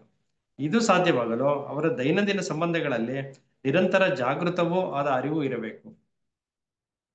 ಕೆಲವು ಬಾರಿ ಚಿಕ್ಕ ಶಾಲೆಯ ಏಕಾಂತದಲ್ಲಿ ನಾವು ಹೊರಗಿನ ಜಗತ್ತಿನ ಅಸ್ತಿತ್ವವನ್ನೇ ಮರೆತು ಬಿಡುವ ಸಾಧ್ಯತೆ ಇದೆ. ಆ ಜಗತ್ತಿನಲ್ಲಿ ದಿನದಿನಕ್ಕೂ ಅಧಿಕವಾಗುವ ಸಂಘರ್ಷಗಳಿವೆ, ವಿನಾಶವಿದೆ, ವಿಷಾದವಿದೆ. ಆ ಲೋಕವು ನಮ್ಮಿಂದ ಪ್ರತ್ಯೇಕವೇನೂ ಅಲ್ಲ. ಬದಲಾಗಿ ಅದು ನಮ್ಮದೇ ಒಂದು ಭಾಗ. ಆದರೆ ಈಗಿನ ಸ್ಥಿತಿಗೆ ನಾವೇ ಕಾರಣ. ಆದ್ದರಿಂದಲೇ ಸಮಾಜದ ರಚನೆಯಲ್ಲಿ ಮೂಲಭೂತವಾದ ಬದಲಾವಣೆಗಳು ಆಗಬೇಕಾದ್ರೆ ಸರಿಯಾದ ಶಿಕ್ಷಣವೇ ಮೊದಲ ಹೆಜ್ಜೆ. ಅಂದ್ರೆ ಒಂದು ಸರಿಯಾದ ಶಿಕ್ಷಣ ರೂಪಿಸ್ಬೇಕು ಅಂತಂದ್ರೆ ಅಲ್ಲಿ ಬೇಕಾಗಿರುವಂತ ಒಂದು ಕ್ರಾಂತಿ ನಡಿಬೇಕಾಗಿದೆ. ಅದು ಅಹಿಂಸಾಮಯವಾಗಿ ಇರುತ್ತದು. ಹಿಂಸಾ ಕ್ರಾಂತಿ ಏನು ಅಲ್ಲ, ಅದು ಆಗ್ಬೇಕಾಗಿದೆ ಅದು. ಬಟ್ ಅದ ಪ್ರಯತ್ನ ಪಟ್ರೆ ಅದು ಆಗತ್ತೆ, ಸಾಧ್ಯ ಆಗತ್ತೆ ಅನ್ನುವಂಥ. ನಮ್ಮ ಸಮಸ್ಯೆಗಳಿಗೆ ಮತ್ತು ದುಃಖಗಳಿಗೆ ಸರಿಯಾದ ಶಿಕ್ಷಣ ಮಾತ್ರವೇ ದೀರ್ಘಕಾಲ ಉಳಿಯುವ ಪರಿಹಾರವನ್ನು ನೀಡಬಲ್ಲದು. ನೋಡಿ, ಇವತ್ತಿನ ದಿನ ಎಷ್ಟೇ ಎಜುಕೇಶನ್ ಅವರು ತಗೊಂಡ್ರು ಅವರಲ್ಲಿ ಸಮಸ್ಯೆಗಳು ಇದ್ದೇ ಇರುತ್ತೆ, ಅವರಲ್ಲಿ ದುಃಖಗಳು ಇದ್ದೇ ಇರುತ್ತೆ. ಆದ್ರೆ ನಿಜವಾಗಿಯೂ ಅದಕ್ಕೆಲ್ಲ ಪರಿಹಾರ ಬೇಕು ಅಂತಂದ್ರೆ ಅದಕ್ಕೆ ಸರಿಯಾದ ಶಿಕ್ಷಣ ಅನ್ನೋದು ಬೇಕು. ಅದು ಮಾತ್ರವೇ ದೀರ್ಘಕಾಲ ಉಳಿಯುವ ಪರಿಹಾರಗಳನ್ನು ನೀಡಬಲ್ಲದು. ಐಡಿಯಾಲಜಿಗಳಾಗಲಿ, ನಾಯಕರಾಗಲಿ, ಆರ್ಥಿಕ ಕ್ರಾಂತಿಗಳಾಗಲಿ ಅಲ್ಲ. ಈ ಮಾತು ನಿಜವೆಂದು ತಿಳಿಯಲು ಭೌತಿಕವಾದ ಅಥವಾ ಭಾವನಾತ್ಮಕವಾದ ಮನವೊಲಿಸುವಿಕೆಯ ಅಗತ್ಯವಿಲ್ಲ. ಹಾಗೆಯೇ ಜಾಣತನದ ವಾದ ವಿವಾದಗಳೂ ಬೇಕಾಗಿಲ್ಲ. ಶಾಲೆಯ ಅಧ್ಯಾಪಕರಲ್ಲಿ ಮುಖ್ಯವಾದ ಕೆಲವರು ಸರಿಯಾಗಿದ್ದು, ತಮ್ಮ ಕೆಲಸದಲ್ಲಿ ಸಮರ್ಪಿತರಾದವರು, ಜೀವಂತ ಆಸಕ್ತಿ ಉಳ್ಳವರು ಆದರೆ ಸಾಕು. ಅವರ ಸುತ್ತಲೂ ಅಂತಹದೇ ಉದ್ದೇಶವಿರುವ ಇತರರು ಸೇರಿಕೊಳ್ಳುತ್ತಾರೆ. ಇಂತಹ ಕೆಲಸಗಳಲ್ಲಿ ನಿಜವಾದ ಆಸಕ್ತಿ ಇಲ್ಲದವರು ಕ್ರಮೇಣ ದೂರ ಸರಿಯುತ್ತಾರೆ. ಅಂದ್ರೆ ಈ ತರ ಒಂದು ಪರಿಸರ ವಾತಾವರಣ ಸೃಷ್ಟಿಯಾಗೋದಕ್ಕೆ ಪ್ರಾರಂಭ ಆದ್ರೆ ಅಲ್ಲೇ ಫಿಲ್ಟರ್ ಆಗ್ತಾ ಬರುತ್ತೆ. ಯಾರು ಆಸಕ್ತಿ ಇರುತ್ತೋ ಅವರು ಜೊತೆಗೆ ಸೇರ್ಕೋತಾರೆ, ಆಸಕ್ತಿ ಇಲ್ಲದೆ ಇರೋರು ಬೇರೆ ದಾರಿ ನೋಡ್ಕೋತಾರೆ. ಆ ತರ ಒಂದು ಸನ್ನಿವೇಶ ತಾನಾಗೆ ಸೃಷ್ಟಿ ಆಗ್ತಾ ಹೋಗುತ್ತೆ. ಏನಂದ್ರೆ ಮೊದಲಾಗ್ಬೇಕಿದಷ್ಟೇ. ಯಾರೊಬ್ರು ಮೊದಲು ಮಾಡ್ಬೇಕಿದನ್ನ, ಫಸ್ಟ್ ಪ್ರಾರಂಭ ಮಾಡ್ಬೇಕದನ್ನ. ಪ್ರಾರಂಭ ಮಾಡಿದ್ರೆ ಸಾಧ್ಯ ಆಗುತ್ತೆ. ಕೇಂದ್ರವು ಉದ್ದೇಶ ಸಹಿತವೋ ಜಾಗೃತವೋ ಆಗಿದ್ದರೆ ಸಾಕು. ಅಟ್ಲೀಸ್ಟ್ ಆ ಉದ್ದೇಶ ಇಟ್ಕೊಂಡು ಮಾಡೋದಾದ್ರೂ ಆಗ್ಬೇಕು. ಈ ತಕ್ಷಣಕ್ಕಾಗದೇ ಇರ್ಬೋದು, ಹಂಗೆ ಇಂಪ್ರೂವ್ಮೆಂಟ್ ಆಗ್ತಾ ಹೋಗುತ್ತೆ. ಅವ್ರ ಧ್ಯೇಯ ಅಷ್ಟಾದ್ರೂ ಇರ್ಬೇಕು ಅವ್ರಿಗೆ ಅನ್ನೋದು. ಉದ್ದೇಶ ಸಹಿತವೋ ಜಾಗೃತವೋ ಆಗಿದ್ದರೆ ಸಾಕು. ಅನಾಸಕ್ತ ಪರಿಧಿಯು ಒಣಗಿ ಉದುರಿ ಹೋಗುತ್ತದೆ. ಆದರೆ ಕೇಂದ್ರವೇ ಅನಾಸಕ್ತವಾದರೆ ಇಡೀ ಗುಂಪಿನ ಎಲ್ಲ ಸದಸ್ಯರು ದುರ್ಬಲರು, ಅನಿಶ್ಚಿತರು ಆಗಿಬಿಡುತ್ತಾರೆ. ಅಂದ್ರೆ ಎಲ್ಲಿ ಪ್ರಾರಂಭ ಆಗ್ಬೇಕೋ ಅಲ್ಲೇ ಆಸಕ್ತಿಗಳು, ಈ ಒಂದು ಮಟ್ಟದಲ್ಲಿ ಆಸಕ್ತಿಗಳು ಸರಿಯಾದ ರೀತಿಯಲ್ಲಿ ಇರ್ಲಿಲ್ಲ ಅಂತಂದ್ರೆ ಅದು ಮತ್ತೆ ವ್ಯವಸ್ಥೆಗೆ ಅಂಟ್ಕೊಂಡೆ ಮುಂದುವರಿತಾ ಹೋಗುತ್ತೆ. ಸರಿಯಾದ ಶಿಕ್ಷಣದ ಒಂದು ಮಾದರಿಯನ್ನ ಯಾರು ಆಸಕ್ತಿಯಿಂದ ಪ್ರಾರಂಭ ಮಾಡ್ತಾರೋ ಅದು ನಿಧಾನವಾಗಿ ಆದ್ರೆ ಗೆಲುವು ಸಾಧಿಸೋದಕ್ಕೆ ಸಾಧ್ಯ ಆಗುತ್ತೆ. ಬಟ್ ಆದ್ರೂ ಅದು ಜನಗಳಿಗೆ ಇವತ್ತಿಗೂ ಇನ್ನೂ ಅದು ತರ ಕಬ್ಬಿಣದ ಕಡಲೆಯಾಗಿ ಉಳಿದಿದೆ. ಅದು ಯಾರು ಇನಿಷಿಯೇಟಿವ್ ತಗೋತಾ ಇಲ್ಲ ಅನ್ನುವಂಥ ವಿಚಾರ. ಶಾಲೆಯ ಕೇಂದ್ರವೆಂದರೆ ಕೇವಲ ಮುಖ್ಯೋಪಾಧ್ಯಾಯರು ಮಾತ್ರವಲ್ಲ. ಒಬ್ಬ ವ್ಯಕ್ತಿಯನ್ನು ಅವಲಂಬಿಸಿರುವ ಆಸಕ್ತಿ, ಉತ್ಸಾಹಗಳು ಬಹುಬೇಗ ಕುಂದಿ ಕರಗಿ ಹೋಗುತ್ತದೆ. ಅಂತ ಆಸಕ್ತಿಯು ಮೇಲಿನದು, ಚಂಚಲವಾದದ್ದು, ಅದಕ್ಕೆ ಯಾವ ಬೆಲೆಯೂ ಇಲ್ಲ. ಅದನ್ನು ಬಹುಬೇಗ ಮತ್ತೊಂದು ದಿಕ್ಕಿಗೆ ತಿರುಗಿಸಿ ಇನ್ನೊಬ್ಬ ವ್ಯಕ್ತಿ ಇಷ್ಟಾನಿಷ್ಟಗಳಿಗೆ ಅಧೀನವಾಗುವಂತೆ ಮಾಡಬಹುದು. ಮುಖ್ಯೋಪಾಧ್ಯಾಯನೇ ಪ್ರಬಲವಾಗಿ ದಬ್ಬಾಳಿಕೆ ನಡೆಸಿದರೆ ಸಹಜವಾಗಿಯೇ ಆಗ ಸ್ವತಂತ್ರ ಮನೋಧರ್ಮ ಮತ್ತು ಸಹಕಾರಗಳು ಇರಲಾರವು. ಶಕ್ತಿಶಾಲಿಯಾದ ವ್ಯಕ್ತಿತ್ವವಿರುವವರು ಮೊದಲನೇ ದರ್ಜೆ ಶಾಲೆಯನ್ನು ಕಟ್ಟಬಹುದು. ಆದರೆ ಅಂತಹ ಕಡೆ ಬಹಳ ಬೇಗ ಹೆದರಿಕೆ ಹಾಗೂ ದಾಸ್ಯ ಭಾವಗಳು ಕಾಣಿಸಿಕೊಳ್ಳುತ್ತದೆ. ಆಮೇಲೆ ಶಾಲೆಯ ಇತರ ಅಧ್ಯಾಪಕರು ಹೇಳ ಹೆಸರಿಲ್ಲದೆ ಅನಾಮಧೇಯರಾಗಿ ಬಿಡುತ್ತಾರೆ. ಅಂದ್ರೆ ಮುಖ್ಯವಾಗಿ ಮುಖ್ಯೋಪಾಧ್ಯಾಯರು ಅಂತ ಯಾರಿರ್ತಾರೋ ಅವ್ರ ಮೇಲೆ ಇದೆಲ್ಲ ಇಡೀ ಒಂದು ಶಾಲೆಯ ಒಂದು ಆಡಳಿತ ನಿರ್ವಹಣೆ ಡಿಪೆಂಡ್ ಆಗಿರುತ್ತೆ. ಅವರು ಏನಾದ್ರು ಈ ಸರಿಯಾದ ಶಿಕ್ಷಣದ ಕಡೆಗೆ ಏನಾದ್ರು ಒಂದು ಮಾರ್ಗಸೂಚಿಯನ್ನ ತಂದ್ರೆ ಅದು ಒಂದು ದಿಕ್ಕಿನಲ್ಲಿ ಸಾಗುವಂಥದ್ದೇ ಸಾಧ್ಯತೆ ಇರುತ್ತೆ. ಯಾವುದೇ ಕಟ್ಟಡಗಳು ಅದೆಲ್ಲನೂ ಯಾವ್ದು ಬೇಕಾದ್ರೂ ಕಟ್ಬೋದು, ಏನ್ ಬೇಕಾದ್ರೂ ಮಾಡ್ಬೋದು. ಆದ್ರೆ ಅವ್ರ ಉದ್ದೇಶ ಮಾತ್ರ ಅದಾಗಿರ್ಬೇಕಾಗಿದೆ. ಯಾರ್ದು ಮುಖ್ಯ ಅಧ್ಯಾಪಕರದಾಗಿದ್ರೆ ಅವಾಗ ಆ ಶಾಲೆ ನಿಧಾನವಾಗಿ ಆದ್ರೂ ಅದು ಬೆಳವಣಿಗೆ ಹೊಂದೋದಕ್ಕೆ ಸಾಧ್ಯ ಆಗುತ್ತೆ. ಅಂತಹ ತಂಡವು ವ್ಯಕ್ತಿ ಸ್ವಾತಂತ್ರ್ಯ ಹಾಗೂ ತಿಳುವಳಿಕೆಗೆ ಸೂಕ್ತ ವಾತಾವರಣವನ್ನು ಒದಗಿಸುವುದಿಲ್ಲ. ಅಧ್ಯಾಪಕ ವರ್ಗವು ಮುಖ್ಯೋಪಾಧ್ಯಾಯನ ದಬ್ಬಾಳಿಕೆಯಲ್ಲಿ ಇರಬಾರದು. ಅವನು ತಾನೇ ಎಲ್ಲಾ ಜವಾಬ್ದಾರಿಯನ್ನು ಹೊತ್ತುಕೊಳ್ಳಬಾರದು.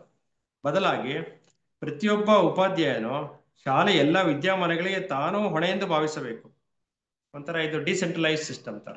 ಅಂದ್ರೆ ಜವಾಬ್ದಾರಿ ಅನ್ನೋದನ್ನ ಎಲ್ಲಾರು ತಗೋಬೇಕು ಅಂತಂದು ಯಾರೋ ಒಬ್ಬರ ಮೇಲೆ ಹಾಕ್ಬಿಟ್ಟು ಮುಖ್ಯೋಪಾಧ್ಯಾಯರ ಮೇಲೆ ಹಾಕ್ಬಿಟ್ಟು ಅವ್ರು ಹೇಳ್ದಾಗ ಕೇಳ್ತೀವಿ ಆ ತರ ಅಲ್ಲ. ಅದು ಬರೀ ವ್ಯವಸ್ಥೆಗೆ ಅಂಟ್ಕೊಂಡಾಗತ್ತೆ.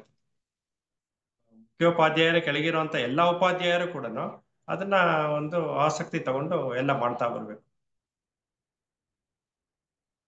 ನಾವು ಇದ್ದಾಗ ಬೆಂಚ್ ಲೀಡರ್ಸು, ಸ್ಕೂಲ್ ಲೀಡರ್ಸು ಆ ತರ ಮಾಡೋರು. Boys leader, girls leader,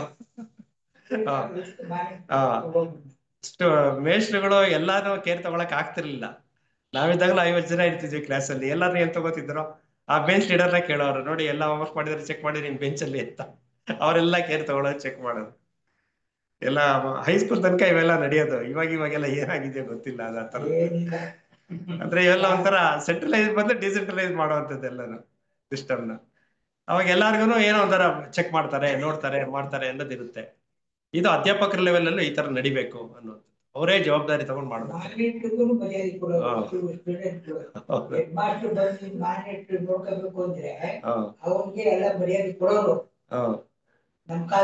monitor ಬಂದು ಮುಂದೆ ನಿಂತ್ಕೊಂಡ್ರೆ ಸ್ಟೂಡೆಂಟ್ಸ್ ಎಲ್ಲ ಗಪ್ ಚಿಪ್.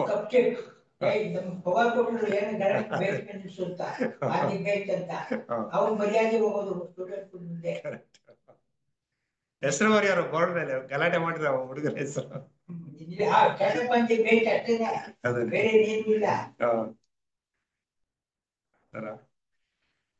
ಅಂತಹ ತಂಡವು ಇದಾಯ್ತು. ಒಟ್ಟು ಶಾಲೆಯಲ್ಲಿ ಎಲ್ಲೋ ಕೆಲವರು ಮಾತ್ರ ಆಸಕ್ತರಾಗಿದ್ದರೆ ಉಳಿದವರ ವಿರೋಧ ಮತ್ತು ಅನಾಸಕ್ತಿಯು ಮುನ್ನಡೆಗೆ ಅಡ್ಡಿಯಾಗುತ್ತದೆ. ಕೇಂದ್ರದ ಅಧಿಕಾರವಿಲ್ಲದೆ ಯಾವುದೇ ಶಾಲೆಯು ನಡೆಯುವುದೇ ಸಾಧ್ಯವಿಲ್ಲವೆಂದು ಕೆಲವರು ಅನುಮಾನಿಸಬಹುದು. ಆದರೆ ಅದು ಸಟೆಯೋ ದಿಟವೋ ಯಾರಿಗೂ ಗೊತ್ತಿಲ್ಲ. ಏಕೆಂದರೆ ಅಂತ ಪ್ರಯೋಗವನ್ನು ಇದುವರೆಗೂ ಯಾರೂ ಮಾಡಿದಂತಿಲ್ಲ.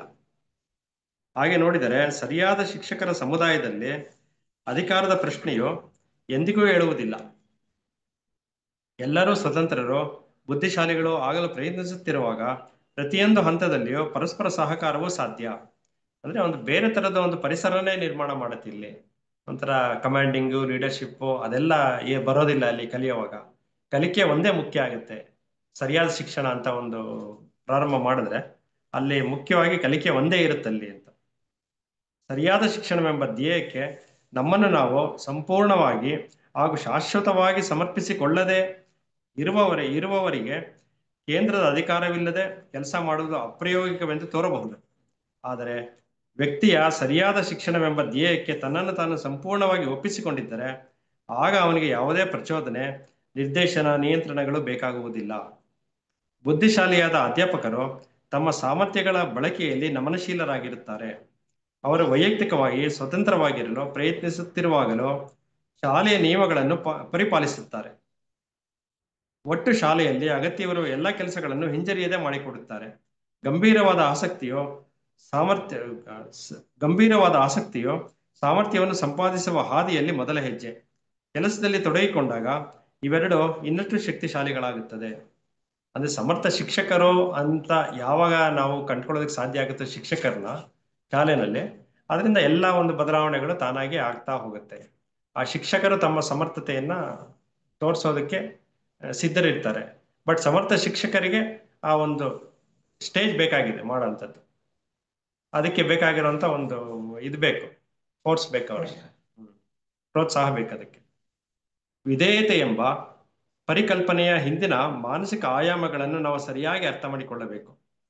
ಹಾಗಲ್ಲದೆ ಸುಮ್ಮನೆ ನಿಷ್ಕಾರಣವಾಗಿ ಅಧಿಕಾರದಲ್ಲಿರುವವರ ಮಾತನ್ನು ಕೇಳುವುದಿಲ್ಲವೆಂಬ ತೀರ್ಮಾನವನ್ನು ತೆಗೆದುಕೊಂಡರೆ ಅದು ಇನ್ನಷ್ಟು ಗೊಂದಲಕ್ಕೆ ಕಾರಣವಾಗುತ್ತದೆ. ಅಂತಹ ಗೊಂದಲವು ಅಧಿಕಾರದ ಗೈರು ಹಾಜರಿಯಿಂದ ಉಂಟಾಗುವುದಿಲ್ಲ, ಬದಲಾಗಿ ಸರಿಯಾದ ಶಿಕ್ಷಣದಲ್ಲಿ ತೀವ್ರವಾದ ಆಸಕ್ತಿಯು ಇಲ್ಲದಿರುವುದರಿಂದ ಆಗಿರುತ್ತದೆ. ನಿಜವಾದ ಆಸಕ್ತಿ ಇದ್ದರೆ ಪ್ರತಿಯೊಬ್ಬ ಶಿಕ್ಷಕನು ಸತತನಾಗಿ ಆಲೋಚನಾಪೂರ್ವಕನಾಗಿ ಹೊಂದಾಣಿಕೆಗಳನ್ನು ಮಾಡಿಕೊಳ್ಳುತ್ತಾನೆ. ಈ ಹೊಂದಾಣಿಕೆಗಳು ಶಾಲೆಯನ್ನು ಸರಿಯಾಗಿ ನಡೆಸುವ ಅಗತ್ಯದಿಂದ ಪ್ರೇರಿತರಾಗಿರುತ್ತದೆ. ಯಾವುದೇ ಸಂದರ್ಭದಲ್ಲಿ ಘರ್ಷಣೆಗಳು ಹಾಗೂ ತಪ್ಪು ತಿಳುವಳಿಕೆಗಳು ಕೇವಲ ಸಹಜ. ಆದರೆ ಎಲ್ಲರನ್ನೂ ಒಂದುಗೂಡಿಸುವ ಸಮಾನ ಆಸಕ್ತಿಯು ಒಲವು ಇಲ್ಲದಾಗ ಅಂತ ಮನಸ್ತಾಪಗಳು ಉತ್ಪ್ರೇಕ್ಷಿತವಾಗುತ್ತದೆ. ಸರಿಯಾದ ಶಾಲೆಯ ಎಲ್ಲಾ ಶಿಕ್ಷಕರ ನಡುವೆಯೂ ತುಂಬು ಮನದ ಸಂಪೂರ್ಣ ಸಹಕಾರ ಇರಬೇಕು. ಅಂದ್ರೆ ಎಲ್ಲರೂ ಒಟ್ಟಾಗಿ ಕೆಲಸ ಮಾಡೋದಕ್ಕೆ ಸಾಧ್ಯ ಆದ್ರೆ ಮಾತ್ರ ಸರಿಯಾದ ಶಿಕ್ಷಣವನ್ನ ಗಳಿಸ್ಕೊಳ್ಳೋದಕ್ಕೆ ಸಾಧ್ಯ ಆಗುತ್ತೆ. ಅಂದ್ರೆ ಶಿಕ್ಷಕರಲ್ಲಿ ಯಾವ ರೀತಿಯಲ್ಲಿ ಒಗ್ಗಟ್ಟು ಪ್ರದರ್ಶನ ಮಾಡಕ್ ಸಾಧ್ಯ ಆಗತ್ತೋ ಅದರ ಮೇಲೆ ಡಿಪೆಂಡ್ ಆಗಿದೆ ವಿದ್ಯಾರ್ಥಿಗಳ ಬೆಳವಣಿಗೆ ಅನ್ನುವಂಥದ್ದು. ಎಲ್ಲಾ ಶಿಕ್ಷಕರು ಆಗಾಗ ಒಟ್ಟುಗೂಡಿ ಶಾಲೆ ಸಮಸ್ಯೆಯನ್ನು ಕುರಿತು ಚರ್ಚೆ ಮಾಡಬೇಕು. ಮಾಡಬೇಕಾದ ಕೆಲಸಗಳನ್ನು ಕುರಿತು ಒಮ್ಮತ ಮೂಡಿದ ಮೇಲೆ ಅವುಗಳನ್ನು ಜಾರಿಗೆ ತರಲು ಕಷ್ಟವಾಗಬಹುದು. ಕಷ್ಟ ಆಗುವಂತಹ ಸಮಸ್ಯೆಗಳನ್ನು ಇರುತ್ತೆ, ಸಾಧ್ಯ ಆಗ್ಬೋದಲ್ಲಿ. ಕೆಲವು ಬಾರಿ ಬಹುಸಂಖ್ಯಾತರು ತೆಗೆದುಕೊಂಡ ತೀರ್ಮಾನವು ಯಾರೋ ಒಬ್ಬ ಶಿಕ್ಷಕನಿಗೆ ಇಷ್ಟವಾಗದೇ ಇರಬಹುದು. ಈ ಒಂದು ಸಾಧ್ಯತೆನೂ ಇರುತ್ತೆ. ಆಗ ಶಿಕ್ಷಕ ಸಮುದಾಯದ ಮುಂದಿನ ಸಭೆಯಲ್ಲಿ ಮತ್ತೆ ಈ ವಿಷಯವನ್ನು ಕುರಿತು ಚರ್ಚೆ ನಡೆಸಬೇಕು. ಅಂದ್ರೆ ಎಲ್ಲ ಒಂದು ಒಮ್ಮತಕ್ಕೆ ಬರೋ ರೀತಿಯಲ್ಲಿ ಇದನ್ನ ಮುನ್ನಡೆಸ್ತಾ ಹೋಗ್ಬೇಕಾಗತ್ತೆ. ಎಲ್ಲ ಶಿಕ್ಷಕರು ಯಾವಾಗ ಒಮ್ಮತದಿಂದ ಇರ್ತಾರೋ ಅವಾಗ ಸರಿಯಾದ ಶಿಕ್ಷಣ ಅನ್ನೋದು ವಿದ್ಯಾರ್ಥಿಗಳಿಗೆ ತಲುಪೋದ್ರಲ್ಲಿ ಯಶಸ್ವಿ ಆಗೋದಕ್ಕೆ ಸಾಧ್ಯ ಆಗುತ್ತೆ. ಯಾವುದೇ ಶಿಕ್ಷಕನ ಮನಸ್ಸಿನಲ್ಲಿ ಮುಖ್ಯೋಪಾಧ್ಯಾಯನ ಬಗ್ಗೆ ಹೆದರಿಕೆ ಇರಬಾರದು. ಹೆದರಿಕೆ ಇದ್ರೆ ಅರ್ಥ ಏನು, ಅವರು ವ್ಯವಸ್ಥೆಗೆ ಅಂಟ್ಕೊಂಡು ಕೆಲಸ ಮಾಡ್ತಿದ್ದಾರೆ. ಆ ಹೆದರಿಕೆ ಅನ್ನೋದು ಹೋದ್ರೆ ಮಾತ್ರ ವ್ಯವಸ್ಥೆಯಿಂದ ಹೊರತಾಗಿರ್ತಾರೆ ಅವರು. ಅದೇ ರೀತಿಯಲ್ಲಿ ಮುಖ್ಯೋಪಾಧ್ಯಾಯನು ಹಿರಿಯ ಶಿಕ್ಷಕರ ಬಗ್ಗೆ ಆತಂಕಿತನಾಗಿರಬಾರದು. ಎಲ್ಲರಲ್ಲಿಯೂ ಸಂಪೂರ್ಣ ಸಮಾನತೆಯ ಭಾವನೆ ಇರುವಾಗ ಮಾತ್ರ ಸಂತೋಷಭರಿತವಾದ ಸಮಾನತೆ ಇರುತ್ತದೆ. ಸರಿಯಾದ ಶಾಲೆಯಲ್ಲಿ ಇಂಥ ಸಮಾನ ಭಾವವು ನೆಲೆಸಿರುವುದು ಅಗತ್ಯ. ಏಕೆಂದರೆ ಮೇಲರಿಮೆ ಮತ್ತು ಕೀಳಿರಿಮೆಗಳು ಇಲ್ಲದಿರುವಾಗಲೇ ನಿಜವಾದ ಸಹಕಾರವು ಅಸ್ತಿತ್ವದಲ್ಲಿರುತ್ತದೆ. ಒಂದು ಕೆಲಸ ಮಾಡೋ ಸ್ಥಳದಲ್ಲಿ ಇದೆಲ್ಲ ಇವತ್ತಿನ ಪ್ರಪಂಚದಲ್ಲಿ ಇದೆಲ್ಲ ಸಾಮಾನ್ಯ. ಬಟ್ ಇದನ್ನ ಹೊರತಾಗಿ ಮುಖ್ಯೋಪಾಧ್ಯಾಯನು ನೋಡ್ಕೊಳಕ್ ಸಾಧ್ಯ ಆಗೋದಾದ್ರೆ ಮಾತ್ರ ಆ ಶಿಕ್ಷಣದಲ್ಲಿ ಒಂದು ಪ್ರಗತಿಯನ್ನ ಕಾಣೋದಕ್ಕೆ ಸಾಧ್ಯ ಆಗುತ್ತೆ. ಮೇಲಿರಿಮೆ ಮತ್ತು ಕೀಳಿರಿಮೆಗಳು ಇಲ್ಲದಿರುವಾಗಲೇ ನಿಜವಾದ ಸಹಕಾರವು ಅಸ್ತಿತ್ವದಲ್ಲಿರುತ್ತದೆ. ಪರಸ್ಪರ ನಂಬಿಕೆ ಭರವಸೆಗಳು ಇರುವಾಗ ಕಷ್ಟ ಹಾಗೂ ತಪ್ಪು ತಿಳುವಳಿಕೆಗಳನ್ನು ಸುಮ್ಮನೆ ಪಕ್ಕಕ್ಕೆ ತಳ್ಳಿಬಿಡುವುದಿಲ್ಲ. ಬದಲಾಗಿ ಅವಳೊಂದಿಗೆ ಮುಖಾಮುಖಿ ನಡೆಯುತ್ತದೆ. ಅವಳನ್ನು ಪರಿಹರಿಸಿದಾಗ ಮತ್ತೆ ವಿಶ್ವಾಸವು ನೆಲೆಸುತ್ತದೆ. ಅಧ್ಯಾಪಕರಿಗೆ ಮತ್ತು ಜೀವನದ ಆಸಕ್ತಿಗಳು ಹಾಗೂ ತಮಗೆ ಸೂಕ್ತವಾದ ಉದ್ಯೋಗದ ಬಗ್ಗೆ ಖಚಿತತೆ ಇರಬೇಕು. ಅದು ಇಲ್ಲದಿದ್ದರೆ ಅವರ ನಡುವೆ ದ್ವೇಷ ಮತ್ಸರಗಳು ಬೆಳೆಯುವುದು ಅನಿವಾರ್ಯ. ಆಗ ಅವರು ತಮಗಿರುವ ಸಮಗ್ರ ಚೈತನ್ಯವನ್ನು ಕ್ಷುಲ್ಲಕವಾದ ಸಂಗತಿಗಳಲ್ಲಿ, ನಿಷ್ಪ್ರಯೋಜಕವಾದ ಜಗಳಗಳಲ್ಲಿ ಖರ್ಚು ಮಾಡುತ್ತಾರೆ.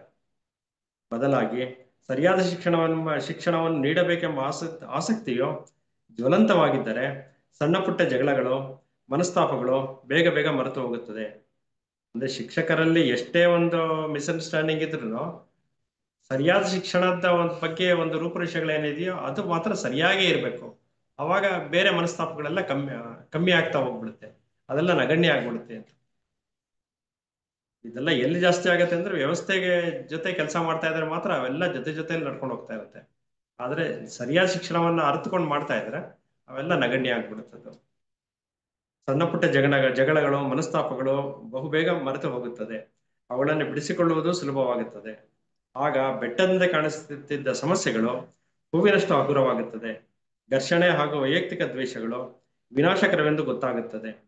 ಎಲ್ಲಾ ಮಾತುಕತೆ ಚರ್ಚೆಗಳಲ್ಲಿ ತಪ್ಪು ಯಾವುದು ಎನ್ನುವುದು ಮುಖ್ಯವಾಗುತ್ತದೆ, ತಪ್ಪು ಯಾರದು ಎನ್ನುವ ಸಂಗತಿಯು ಗೌಣವಾಗುತ್ತದೆ.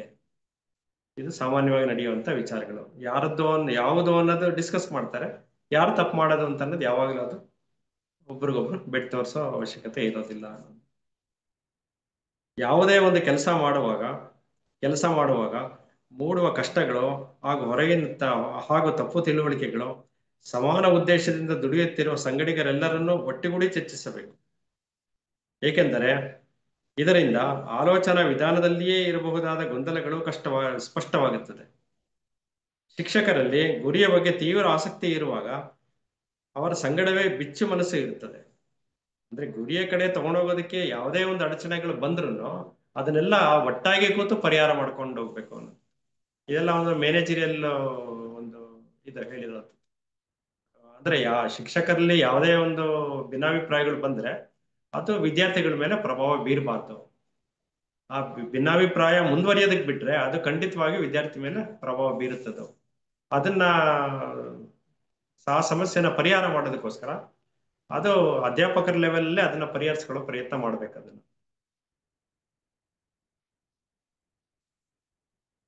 ಅಂಥವರ ನಡುವೆ ದ್ವೇಷ ಅಸೂಯೆಗಳು ಮೂಡುವುದು ಅಸಂಭವ. ಬದಲಾಗಿ ಅವರಲ್ಲಿ ಮೂಲ ಆಸಕ್ತಿಯೇ ಗೈರು ಹಾಜರಾದರೆ ಅಲ್ಲಿ ಖಂಡಿತವಾಗಿಯೂ ಸಂಘರ್ಷ ಮತ್ತು ಶತ್ರುತ್ವಗಳೇ ಇರುತ್ತದೆ. ಮೂಲ ಆಸಕ್ತಿಗಳೇ ಅನ್ನೋದು ಅಂದ್ರೆ ಸರಿಯಾದ ಶಿಕ್ಷಣವನ್ನ ಹೇಳುವಂತ ಒಂದು ಉದ್ದೇಶ ಅಂತ ಏನಿಟ್ಕೊಂಡು ಮಾಡಿರ್ತಾರೋ ಆ ಉದ್ದೇಶಗಳು ಮರೆಯಾಗದಂತೆ ಅವರದಲ್ಲಿ ಏನೇ ಒಂದು ಭಿನ್ನಾಭಿಪ್ರಾಯಗಳು, ದ್ವೇಷ ಮತ್ಸರಗಳಿದ್ರು ಅದನ್ನೆಲ್ಲ ಪರಿಹಾರ ಮಾಡುವಂತ ಒಂದು ಮನಸ್ಥಿತಿ ಇರ್ಬೇಕಲ್ಲಿ. ಅವ್ರುಗಳಲ್ಲಾದ್ರೂ ಇರಬೇಕು, ಮುಖ್ಯೋಪಾಧ್ಯಾಯರಲ್ಲಾದ್ರೂ ಇರಬೇಕು. ಅದು ಒಟ್ಟಲ್ಲಿ ವಿದ್ಯಾರ್ಥಿ ತನಕ ಹೋಗ್ಬಾರ್ದು ಅನ್ನುವಂಥ ವಿಚಾರ. ಅಲ್ಲಿ ಖಂಡಿತವಾಗಿಯೂ ಸಂಘರ್ಷ ಮತ್ತು ಶತ್ರುತ್ವಗಳೇ ಇರುತ್ತದೆ. ಪರಸ್ಪರ ಲಾಭಕ್ಕಾಗಿ ಕೆಲಸ ಮಾಡಿದರೂ ಅದು ಕಿರಿಯಾಳದ ಸಹಕಾರ. ಒಬ್ಬ ಅಧ್ಯಾಪಕನಿಗೆ ಅತಿ ಹೆಚ್ಚು ಕೆಲಸ, ಇನ್ನೊಬ್ಬನಿಗೆ ವೈಯಕ್ತಿಕ ಸಮಸ್ಯೆಗಳು, ಮೂರನೆಯವನಿಗೆ ಕೌಟುಂಬಿಕ ತಾಪತ್ರಯ. ಇದೆಲ್ಲ ಅಧ್ಯಾಪಕರಲ್ಲಿ ಕಂಡು ಬರುವಂಥದ್ದು ಸಮಸ್ಯೆಗಳು ಇರಬಹುದು ಅಂತ. ಬೇರೆ ಕೆಲವರಿಗೆ ತಾವು ಮಾಡುತ್ತಿರುವ ಕೆಲಸದಲ್ಲಿ ತೀವ್ರವಾದ ಆಸಕ್ತಿ ಇಲ್ಲ. ಆದರೆ ಒಂದಂತೂ ನಿಜ, ಈ ಎಲ್ಲಾ ಸಮಸ್ಯೆಗಳನ್ನು ಅಧ್ಯಾಪಕರ ಸಭೆಯಲ್ಲಿ ಚರ್ಚಿಸಬಹುದು, ಪರಿಹಾರಗಳನ್ನು ಕಂಡುಕೊಳ್ಳಬಹುದು. ಏಕೆಂದರೆ ಪರಸ್ಪರ ಕಾಳಜಿ ಇರುವ ಕಡೆ ಸಹಕಾರವೂ ಇರುತ್ತದೆ.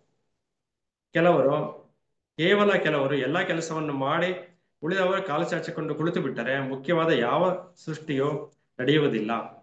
ಈ ಸಂಗತಿಯು ಸ್ಪಷ್ಟವಾಗಿಯೇ ಇದೆ. ಅಂದ್ರೆ ಈ ತರದ ವಿಚಾರಗಳ ಬಗ್ಗೆ ಗಮನ ಹರಿಸಿ ಈ ಒಂದು ಅಭಿಪ್ರಾಯಗಳನ್ನೆಲ್ಲ ಸರಿ ಮಾಡ್ಕೊಂಡ್ರೆ ಮಾತ್ರ ಸರಿಯಾದ ಶಿಕ್ಷಣವನ್ನ ಗಳಿಸ್ಕೊಳ್ಳೋದಕ್ಕೆ ಸಾಧ್ಯ ಆಗತ್ತೆ.